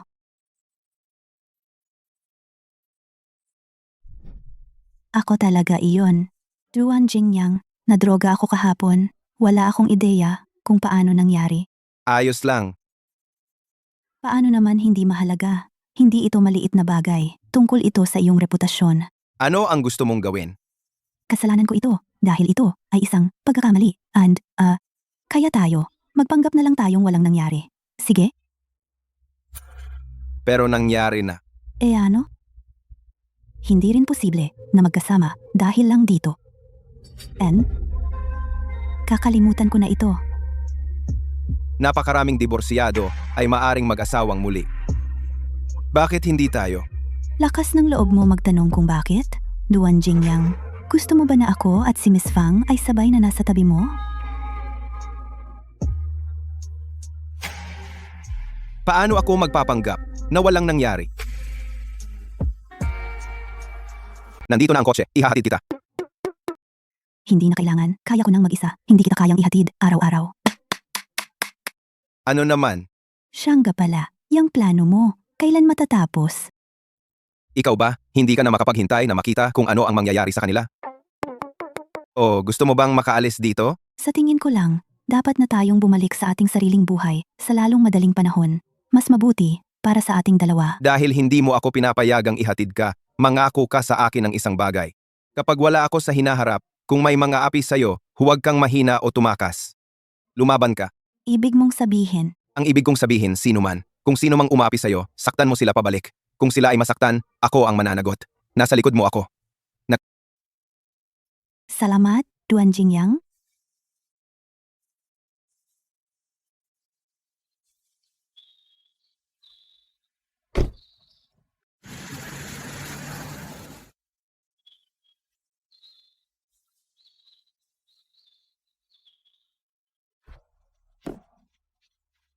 Mukhang may kinaiinisan ang boss na ito. Anong nangyari?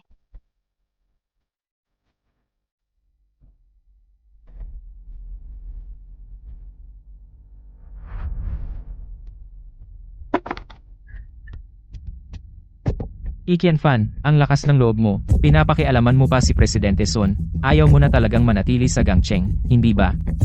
Anong Presidente Sun? Huwag kang magpakatanga sa akin. Sinabi sa akin ni Presidente Sun. Kagabi sa hotel room, may lalaking nagsabing dating asawa mo. Tiyak na pinlano mo iyan. At tumatawa ka. Bilisan mo at ibigay ang ex-husband mo. Si Presidente Sun ay pinalo kagabi. Hindi niya siya nakita ng maayos. Kung hindi, pinalo ko na siya. At isinabit sa puno. Xu Peng, tinrug mo ako kahapon at pinahiya mo ako. Ikaw ang dapat paluin. Eh ano ngayon? Gusto mo akong paluin? Sige, gawin mo. Sa hinaharap, kapag wala ako sa tabi mo, kung may mga api sa iyo, huwag kang mahina o tumakbo. Lumaban ka. Kung masaktan sila, pananagutan ko. Lakas loob mo akong saktan? Subukan mo ulit akong saktan. Sinaktan kita. Ano ngayon? Karapat dapat kang saktan. Nagsisisi ako na hindi kita sinaktan kanina.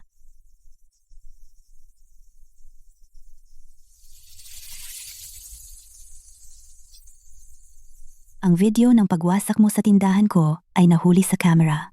At tungkol kahapon, dapat ba akong pumunta sa kumpanya mo at ipaalam sa lahat kung gaano ka kasuklam-suklam? Sige, matapang ka. Maghintay ka lang. Maaga. O huli, papatayin kita. At ang ex-husband mo.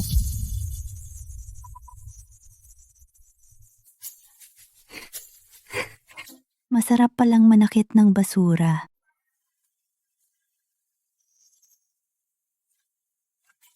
Duan Jingyang? Ang dami mong pakialam kay Miss Cheng. Bakit hindi ka pumasok doon? Hindi pa alam ni Xu Peng na ako ang ex-husband ni Qian Fan. Kaya patuloy niya siyang inaapi. Bukod dito, mas gugustuhin ko na si Qian Fan ay makapagtanggol ng sarili niya. Kumuha ka ng mga tao para tulungan si Qian Fan na ayusin ito. Abala ako kamakailan. Bantayan mo ang mga bagay dito. Sige, Duan Jingyang.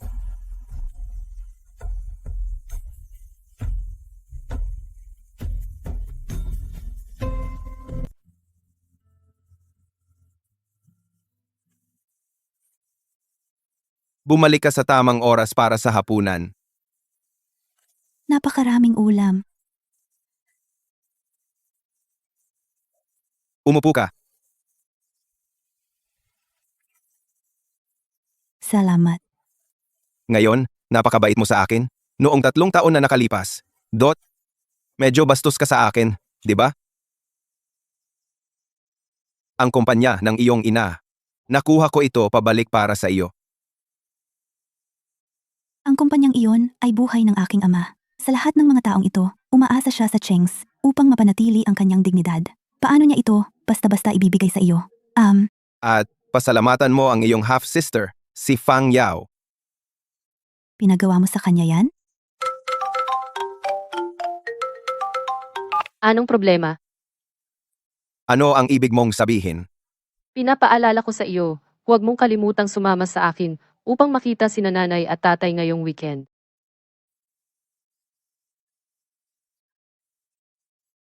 Naunawaan ko. Sige, bumalik ka na sa trabaho.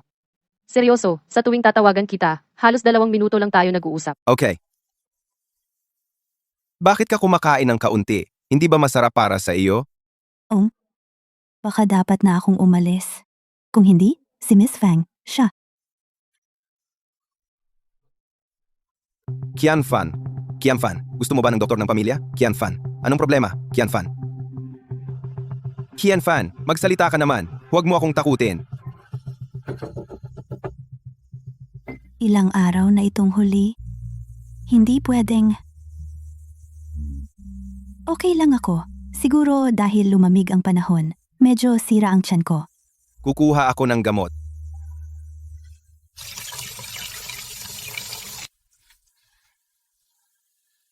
Huwag tayong magmadaling magdesisyon.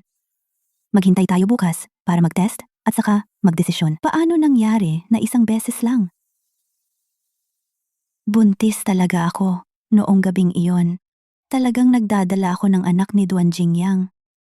Paano nangyari ito? Paano ako nabuntis ng kanyang anak? Hindi ko kayang panatilihin ang batang ito at hindi ko dapat malaman ni Duan Jingyang. Si Miss Fang ay walang kasalanan. Hindi ko dapat hayaan ang bagay na ito. Nasaktan sila. Kapag nakita ko na si Shupeng makuha ang nararapat sa kanya, aalis ako agad dito. Aalis ng Gangcheng.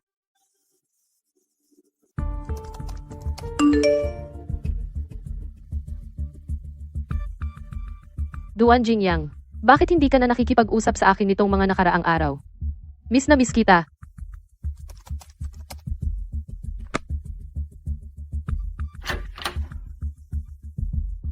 Ang putla mo. Sumasakit pa ba ang tiyan mo? Wala yan. Mas okay na ako. May gagawin ako. Aalis na ako. Tinatanong kita, pumunta ba si Duan Jingyang dito kamakailan? Duan Jingyang? Bakit mo siya hinahanap? Wala kang pakialam. Huwag mong isipin na dahil lang ex-husband mo si Duan Jingyang, may kinalaman pa siya sa iyo. Tingnan mo ang sarili mo. Ikaw, ano ang relasyon mo sa kanya? Sasabihin ko na sa iyo. Sa ilang sandali, sasabihin niya sa lahat sa Hong Kong City tungkol sa akin. Pakakasalan niya ako. Pakasalan ka? Salamat, Duan Jingyang. At si Cheng Yao, malamang nananaginip pa siya na mapapangasawa ang pamilya Duan. Kung makasalubong mo siya, sumabay ka na lang sa sinasabi niya. Ayos, binabati kita? Siyempre dapat mo akong batiin. Hindi mo inaasahan no? Isang lalaking hindi mo makuha sa loob ng 3 taon, nakuha ko siya. Bakit hindi mo pa rin siya mahanap? Dahil busy si Duan Jingyang. Siya ay isang matagumpay na lalaki. Mahirap ipaliwanag sa isang babaeng nagtatrabaho, tulad mo. Sabihin mo lang, pumunta ba siya dito kamakailan o hindi? Ikaw mismo ang nagsabi. Ex-husband ko siya. Wala na akong kinalaman sa kanya.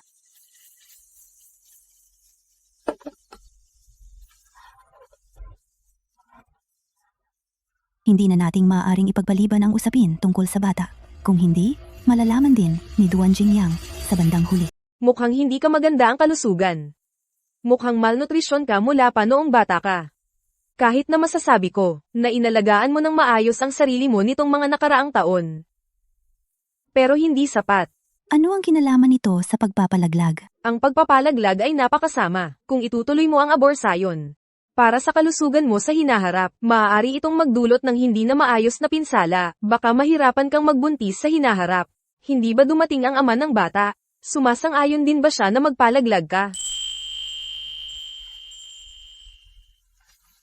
Salamat, Doktor.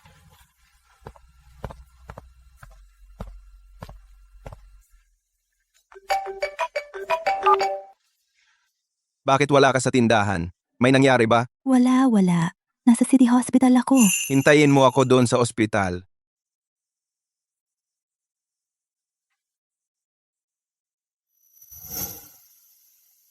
Ang batang ito ay hindi lang akin. Siguro tama ang doktor. Ang batang ito, pagkatapos ng lahat ng problema, pinili tayong maging magulang. Kahit na si Duan Jingyang ay dapat may karapatang malaman. Bakit ikaw lang ang pumunta sa ospital? Masama na naman ang sikmura? Ano ang sinabi ng doktor?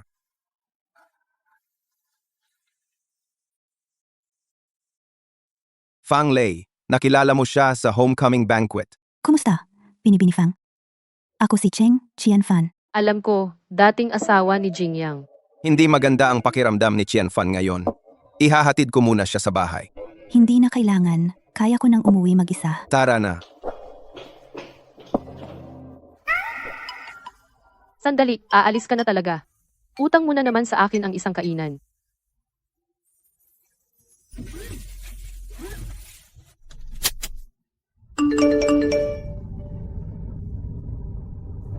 Ano naman kung ikaw ang namamahala sa Gangcheng? Pinag-uusapan ka pa rin. Namimilit ng sagot, gaano katanga. Alam na alam ko kung anong uri ka ng tao.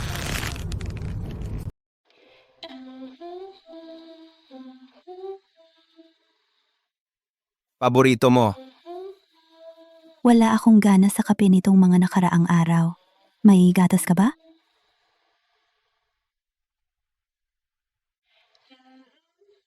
Salamat.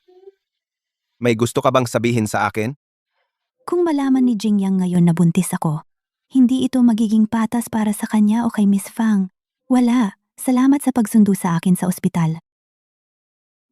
Saka, Duan Jingyang, tungkol kay Xu Peng. Handa na ang lahat ng ebidensya. Napakarami niyang ginawa para saktan ako. Gusto ko siyang makita na makuha ang nararapat sa kanya sa lalong madaling panahon. At pagkatapos, ay iwan ka ng tuluyan.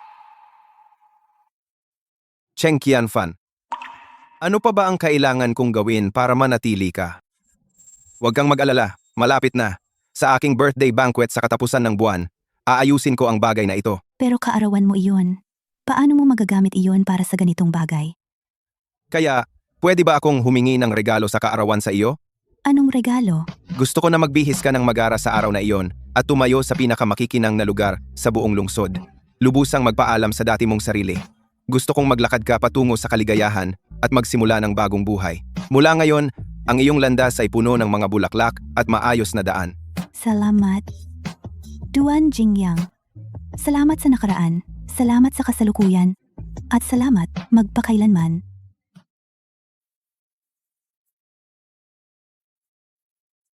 Sabihin kay Xu Peng na pupunta ako sa club ng pamilya Duan sa katapusan ng buwan para bigyan siya ng malaking party para sa kanyang promosyon. Para pasalamatan siya sa lahat ng kanyang mga kontribusyon sa kumpanya sa mga nakaraang taon. Naiintindihan, Duan Jingyang.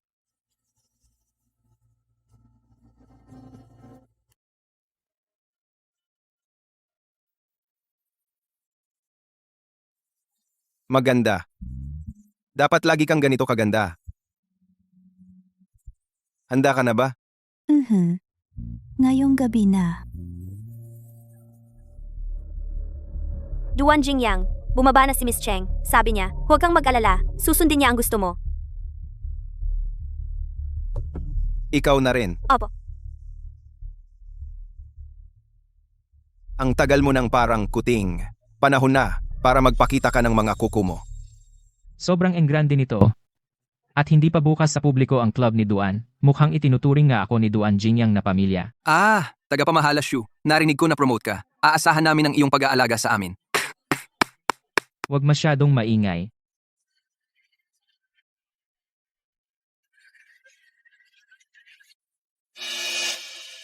Cheng Qianfan, paano ka nandito? At ganyan pa ang suot mo? Kung pwede ka rito, bakit hindi ako? Tingnan mong mabuti, ito ang eksklusibong club ni Duan Jingyang. Ang mga tao rito ay mga marangal na pamilya ng Harbor City. Ikaw, isang itinakwil na anak ng pamilya Cheng, isang babaeng diborsyada, hindi ka bagay rito. O baka naman alam mong na-promote ako, kaya pinagsisisihan mo ang pagpapawalang bisa ng engagement, at pumunta ka rito para sumipsip sa akin. Mr. Xu, mahilig ka talagang magbiro. Alam kong mahalaga sa iyo ang araw na ito. Kaya naghanda ako ng malaking regalo para sa iyo. Isang malaking regalo. Sa hitsura mong walang pera, anong disente ang mabibili mo? 3 buwan na ang nakalipas. Pinilit mo akong pakasalan ka. At pagkatapos, ay naging dahilan ng aksidente ko sa kotse. Inamin mo mismo. At ngayon, gusto mong tanggihan? Ano ang pinagsasabi mo? Ano ang inamin ko?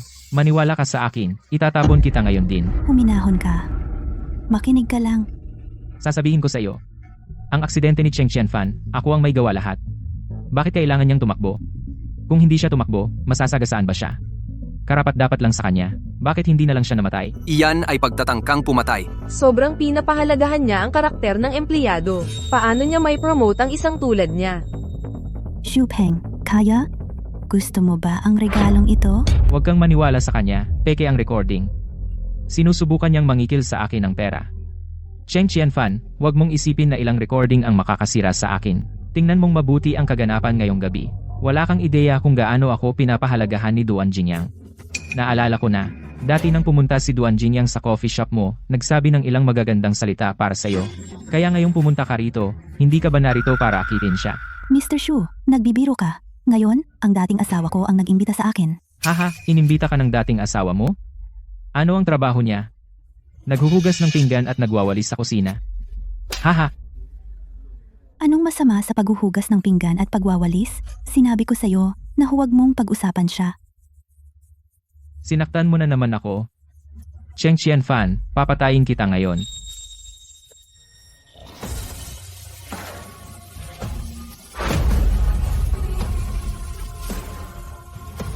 Paano mo nagawang saktan ang dating asawa ko? Duan Jingyang, paano naging dating asawa mo siya? Ang dating asawang binanggit ni Qianfan ay ako. Ano? Kailangan ko bang ipakita ang sertipiko ng diborsiyo para makita mo? Narinig ko na si Duan Jingyang ay may lihim na kasal, pero hindi ko pa nakilala si Ginang Duan. Siya pala iyon. Hiwalay na sila, malamang may problema sa babae. Kung hindi, sino ang aalis sa pamilyang Duan? Sa totoo lang sa inyong lahat, ako ang nagpasimula ng kasal kay Qianfan. Tungkol sa kung bakit kami nagdiborsiyo, kasalanan ko. Walang problema ang dating asawa ko. At Duan Jingyang, ako, hindi ko talaga alam na si Qianfan ay kasal sa iyo. Kung hindi, hindi ako maglalakas loob na tratuhin siya ng ganoon. Diborsyado ka na sa kanya. Bakit nakikialam ka pa sa mga bagay niya? kahit diborsiyado, pamilya pa rin siya. Sino mang mang-api sa kanya, pababayarin ko. Ayaw ko nang makita siya. Cheng Ming. Oh, Bukas ng umaga, gusto kong makita ang balita tungkol kay Xu Peng sa mga headline ng lahat ng balitaan. Bukod doon, ikalat ang balita. Anumang kumpanya sa Gangcheng ay hindi na dapat siyang kunin. oh, Duan Jingyang, bigyan mo ako ng isa pang pagkakataon. Duan Jingyang, hindi ko na uulitin. Qianfan, pakiusap, magsalita ka ng mabuti para sa akin. Duan Jingyang, Nasiyahan ka na? Mukhang hindi ka pa kontento. Ano ang kulang? Cheng Ming. Oh. Mula ngayon, bugbugin si Xu Peng, minsan isang linggo. Mas matindi at halata, mas maganda. Salamat.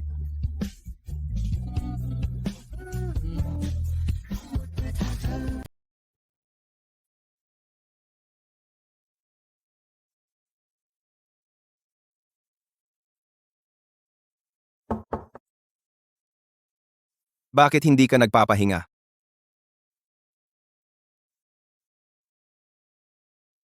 Hindi ako maganda ang pakiramdam. Parang panaginip ang lahat. Simula nang umalis si nanay. Naging isang batang walang tahanan ako. Hanggang sa 3 taong iyon ng ating kasunduang kasal. Parang nabuhay akong muli. Tapos nangyari ang mga bagay na iyon. Noong ako ay nabangga ng sasakyang iyon, akala ko talagang tapos na ang buhay ko. Nasa nakaraan na ang lahat. Siya nga pala, niloko mo ang kumpanya ng pamilya Cheng mula sa kanila. Hindi ka ba nila binigyan ng problema? Iyon ay ibinalik lang ito sa tamang may-ari. Paano mo iyon matatawag na pandaraya? Sa totoo lang, kahit ibigay mo sa akin, wala ring silbi. Hindi ako pinahintulutan ng tatay ko na hawakan ang mga bagay na ito mula pa noong bata ako. Napaka-strikto niya sa akin. Wala akong alam kung paano ito patakbuhin. Natatakot ako na kung hindi ko ito mapanggasiwaan ng maayos, sisihin ako ni nanay sa langit. Ikaw ang amo. Makakahanap ka ng taong marunong mamahala para tumulong sa iyo. Bukod pa riyan, mayroon ka pa rin sa akin, hindi ba? Naisip mo na ang lahat. Paano si Cheng Yao? Malamang naghihintay pa rin siyang pakasalan ng pamilya Duan. Mas wala siyang dapat ikabahala. Dahil sa kasalukuyang sitwasyon ng pamilya Cheng, si Cheng Yao ay malamang na muling mag-ugnay sa dati niyang relasyon kay Xu Peng. Naunawaan ko. Gabi na. Dapat kang umuwi at magpahinga ng maaga. Ako na ang tatapos sa natitira.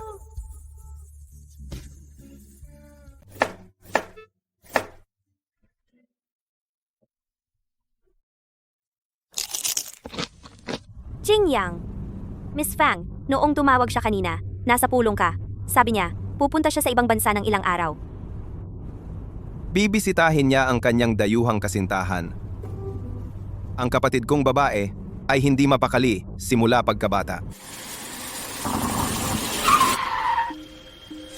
Medyo matapang, nakaharang sa sasakyan ko. Gawin mo yan. Opo, Nasaan si Jingyang? Bakit hindi siya lumalabas? busy si Jingyang. Diretsuhin mo na. Jingyang, bumaba ka ng kotse.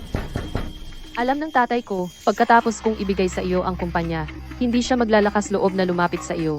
Ganito ako pinalo niya. Bumaba ka, mag-usap tayo, okay. Jingyang, Pinalo ka ng tatay mo. Ano ang kinalaman niya doon? pero dahil kay Jingyang ako'y napunta sa ganitong sitwasyon. At sinabi niya na pakakasalan niya ako.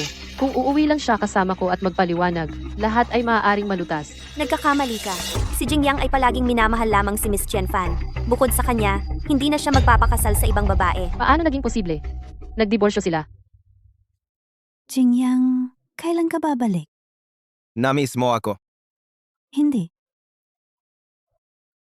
Nagluto ako. May sasabihin ako sa iyo. Si, sumakay ka. Hinihintay ako ni Qian Fan na maghapunan sa bahay. Opo, Jingyang, Magmaneho ka. Jingyang, Ang buhay na pinapangarap ko ay hindi hihigit sa kung ano ang mayroon ako ngayon. Handang magluto siya para sa akin. Ibig bang sabihin ay hindi siya aalis? Bumalik ka na. Kain na.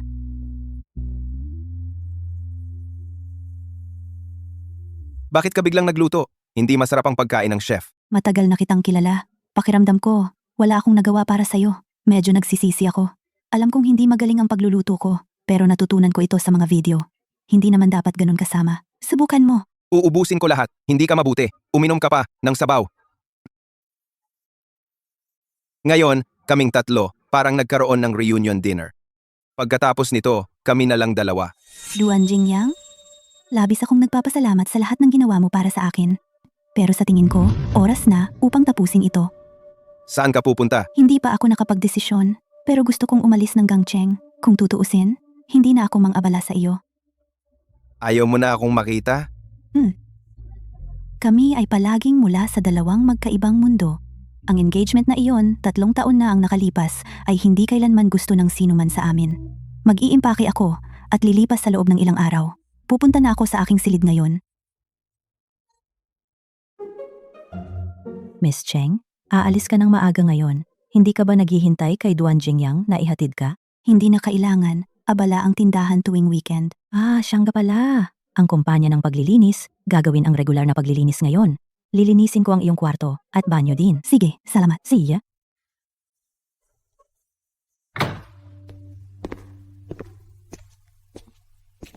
Qian Fan, Duan Jingyang. nasaan si Qian Fan? Si Miss Cheng ay pumunta na sa coffee shop. Duan Jingyang, habang naglilinis kanina, sa kwarto ni Miss Cheng, ito ang natagpuan ko.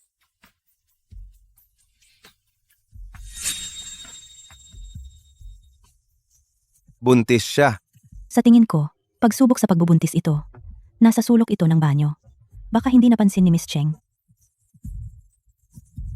Noong araw na iyon sa Gangcheng Hotel, siguradong si Qian Fan ang buntis.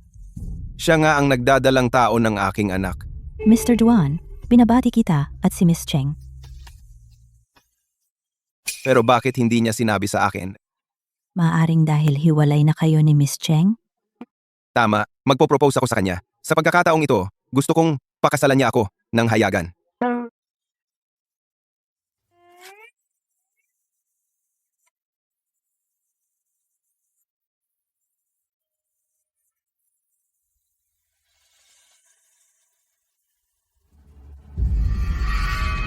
Duan Jingyang, niloko mo ako ng sobra.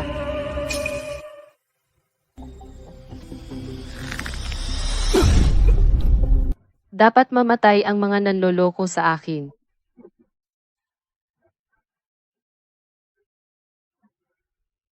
Ako lagi ang nanloloko sa iyo. Kung gusto mong magalit sa isang tao, sa akin ka na lang magalit. Tama na, pasensya na. Qian Fan. Simula ngayon, natatakot ako na hindi na kita kayang protektahan.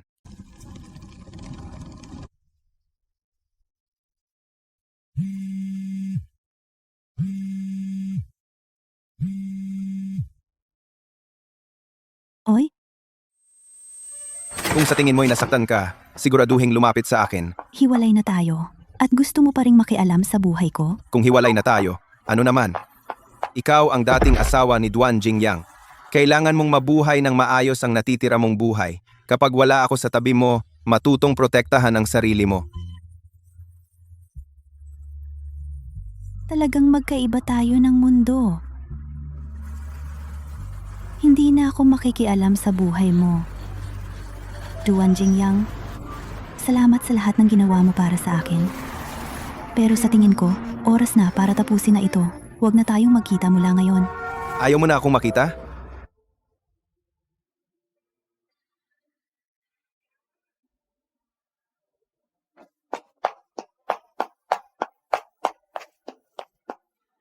Kumusta si Duan Jingyang? Narinig ko kay Changgel na. Alam ni Duan Jingyang na buntis ka? Kaya bumili siya ng diamond ring. Magpo-propose sana siya sa coffee shop. Si Cheng Yao, ang nanakit kay Duan Jingyang, naaresto na. Huwag kang mag-alala, hindi siya magiging maganda ang kinabukasan. Ngayon, ang gusto ko lang ay maging ligtas si Duan Jingyang. Malaki ang utang ko sa kanya sa buhay na ito. Lahat, makatitiyak kayo, maswerte si Duan Jingyang, walang tinamaan na vital points. Pero malalim ang sugat, mga ilang araw bago gumaling. Paggising ng pasyente, kailangan niyang magpahinga ng husto. Pasalamatan ng maayos ang doktor. Pumasok muna ako para makita siya.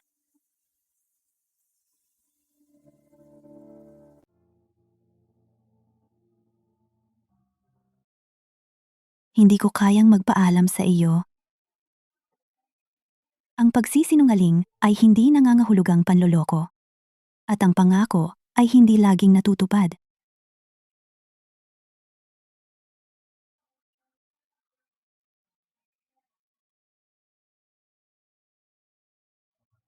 Jingyang, alis na ako. Ang presensya ko ay magdadala lang sa iyo ng mas maraming sakit at pasanin. Kahit na marami akong gustong sabihin sa iyo, ang pinakagusto kong sabihin ay salamat.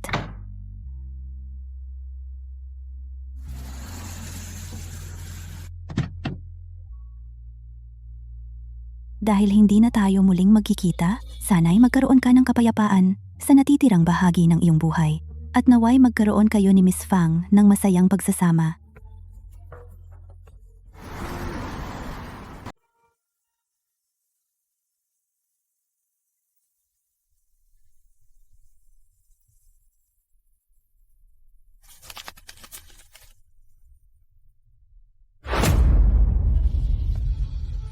Ang number na iyong dinyal ay hindi available.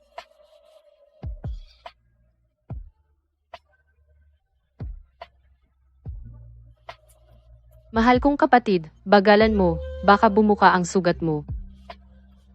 Ate, sa wakas naintindihan ko na kung bakit hindi niya ako tanggap. Sa wakas alam ko na kung bakit siya umalis. Akala niya lagi na tayo ay magkasintahan. Ah? Cheng Ming, mabilis na maghanap ng impormasyon ng flight at high-speed train. Alamin kung saan nagpunta si Qian Fan. Sige, sige. Huwag kang masyadong magalit. Nagtataka ako kung bakit tuwing makikita niya ako, mukha siyang nagsisisi. Kasalanan ito ng mga magulang natin. Binigyan nila tayo ng magkaibang apelido na nagdulot ng malaking hindi pagkakaintindihan. May nahanap ka ba? Para sa mga flight at tren sa ilalim ng pangalang Duan Jingyang, walang record ni Miss Cheng. Wala. Wala? Baka umalis siya mula sa ibang lugar?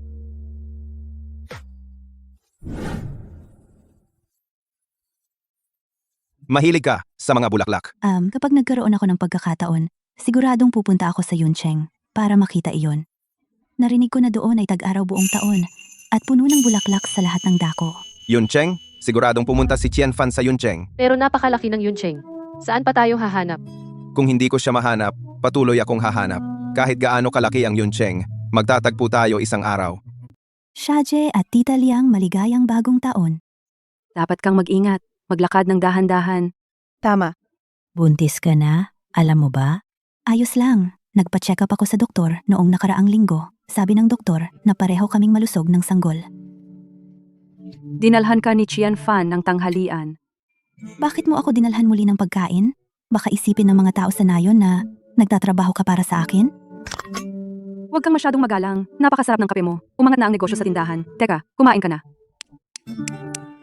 Ang bango-bango at may sabaw ng manok pa. Kamakailan, ang Duan Group sa Gangcheng ay nag-anunsyo ng magandang balita.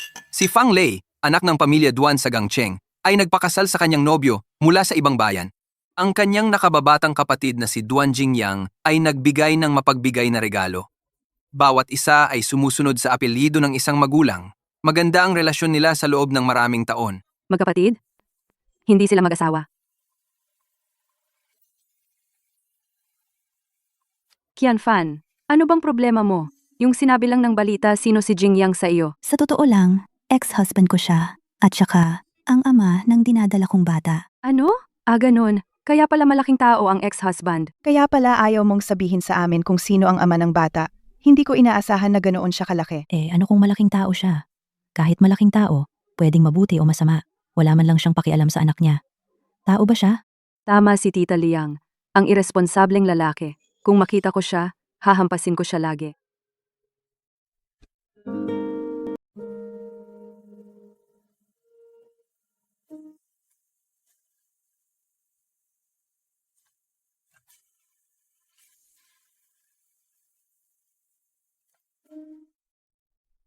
Matagal na kita ang hinahanap. Sa wakas nahanap na kita. Ikaw pala ang dating asawa ni Qianfan? Ako nga. Qianfan, bakit mo pa siya pinagtatanggol? Tuturuan namin siya ng leksyon para sa'yo. Na-misunderstood mo siya. Na-misunderstood ko rin siya. Mali ang pagkakaintindi mo sa kanya. Mali ang pagkakaintindi ko sa kanya. Mali rin ang pagkakaintindi ko sa kanya. Si Jingyang ang pinakamabuting tao sa mundo. Bago ang diborsyo, pinaramdam niya sa akin ang pagmamahal at ang pagmamahal na hindi pa naranasan noon. Ang dahilan kung bakit tinatawag ko si Jingyang na ex ko ay dahil ang kanyang pagmamahal ay sobrang kahanga-hanga. Kahit magkalayo tayo, nag-aalala pa rin siya na baka hindi ako maayos. Kapag wala ako sa tabi mo, matutong protektahan ang sarili mo. Kung may mang-aapi sa iyo, saktan mo sila. Kung sila ay masaktan, ako ang may sala. Susuportahan kita. Lagi kong gusto ibigay sa iyo ang pinakamahusay sa lahat. Gusto kitang mag-anyo na sobrang ganda sa araw na iyon. Nakatayo sa pinakasikat na lugar sa buong Gangcheng. Gusto ko na mula ngayon, araw-araw ay puno ng mga bulaklak at kaligayahan. Ang kanyang kabutihan ay nagpaparamdam sa akin na walang sino man sa mundo ang makakapantay sa kanya. Ang aking ex-asawa, paulit-ulit, ako ay iniligtas mula sa paghihirap. Hinihila ako palabas ng malamig na latian, tinuturuan ng leksyon ang mga nang-aapi sa akin. Para lang sa natitirang buhay ko ay hindi napahirapan ng nakaraan. Kaya kitang bigyan ng kahit ano, gawin ang lahat para sa iyo. Kung sa tingin mo ay nasaktan ka, dapat kang lumapit sa akin. Ikaw ang aking dating asawa, si Jingyang Duan. Kailangan mong mabuhay ng maayos sa natitirang buhay mo. Ang mga bangungot na bumabagabag sa iyo, lahat iyon ay aking itataboy. Sinabi ko sa iyo, sa natitirang buhay mo, dapat kang maging masaya. Siya ang pinakamabuting ex-asawa sa mundo. Masyado akong tanga para mawala siya. Qianfan, si Fang Lei at ako. Alam ko ang lahat tungkol diyan. Pasensya na. Mali ang pagkakaintindi ko sa iyo. Hindi na kailangan mag-sorry. Mahal kita. Minahal kita palagi. Buti na lang natagpuan kita. Mahal na mahal kita. Bago tayo nagdiborsyo, mahal na mahal kita. Hindi ko lang napagtanto. Nag-aakbayan na sila? Mag-aasawa na ba silang muli? Ano pa? Sinabi ni Qianfan itong lalaking ito ay ang pinakamabuting ex-asawa sa mundo. Kaya wag na maging ex. Mag-asawa na ulit ngayon. Simple lang ang lugar namin, pero marami kaming bulaklak. Tara na, mga babae.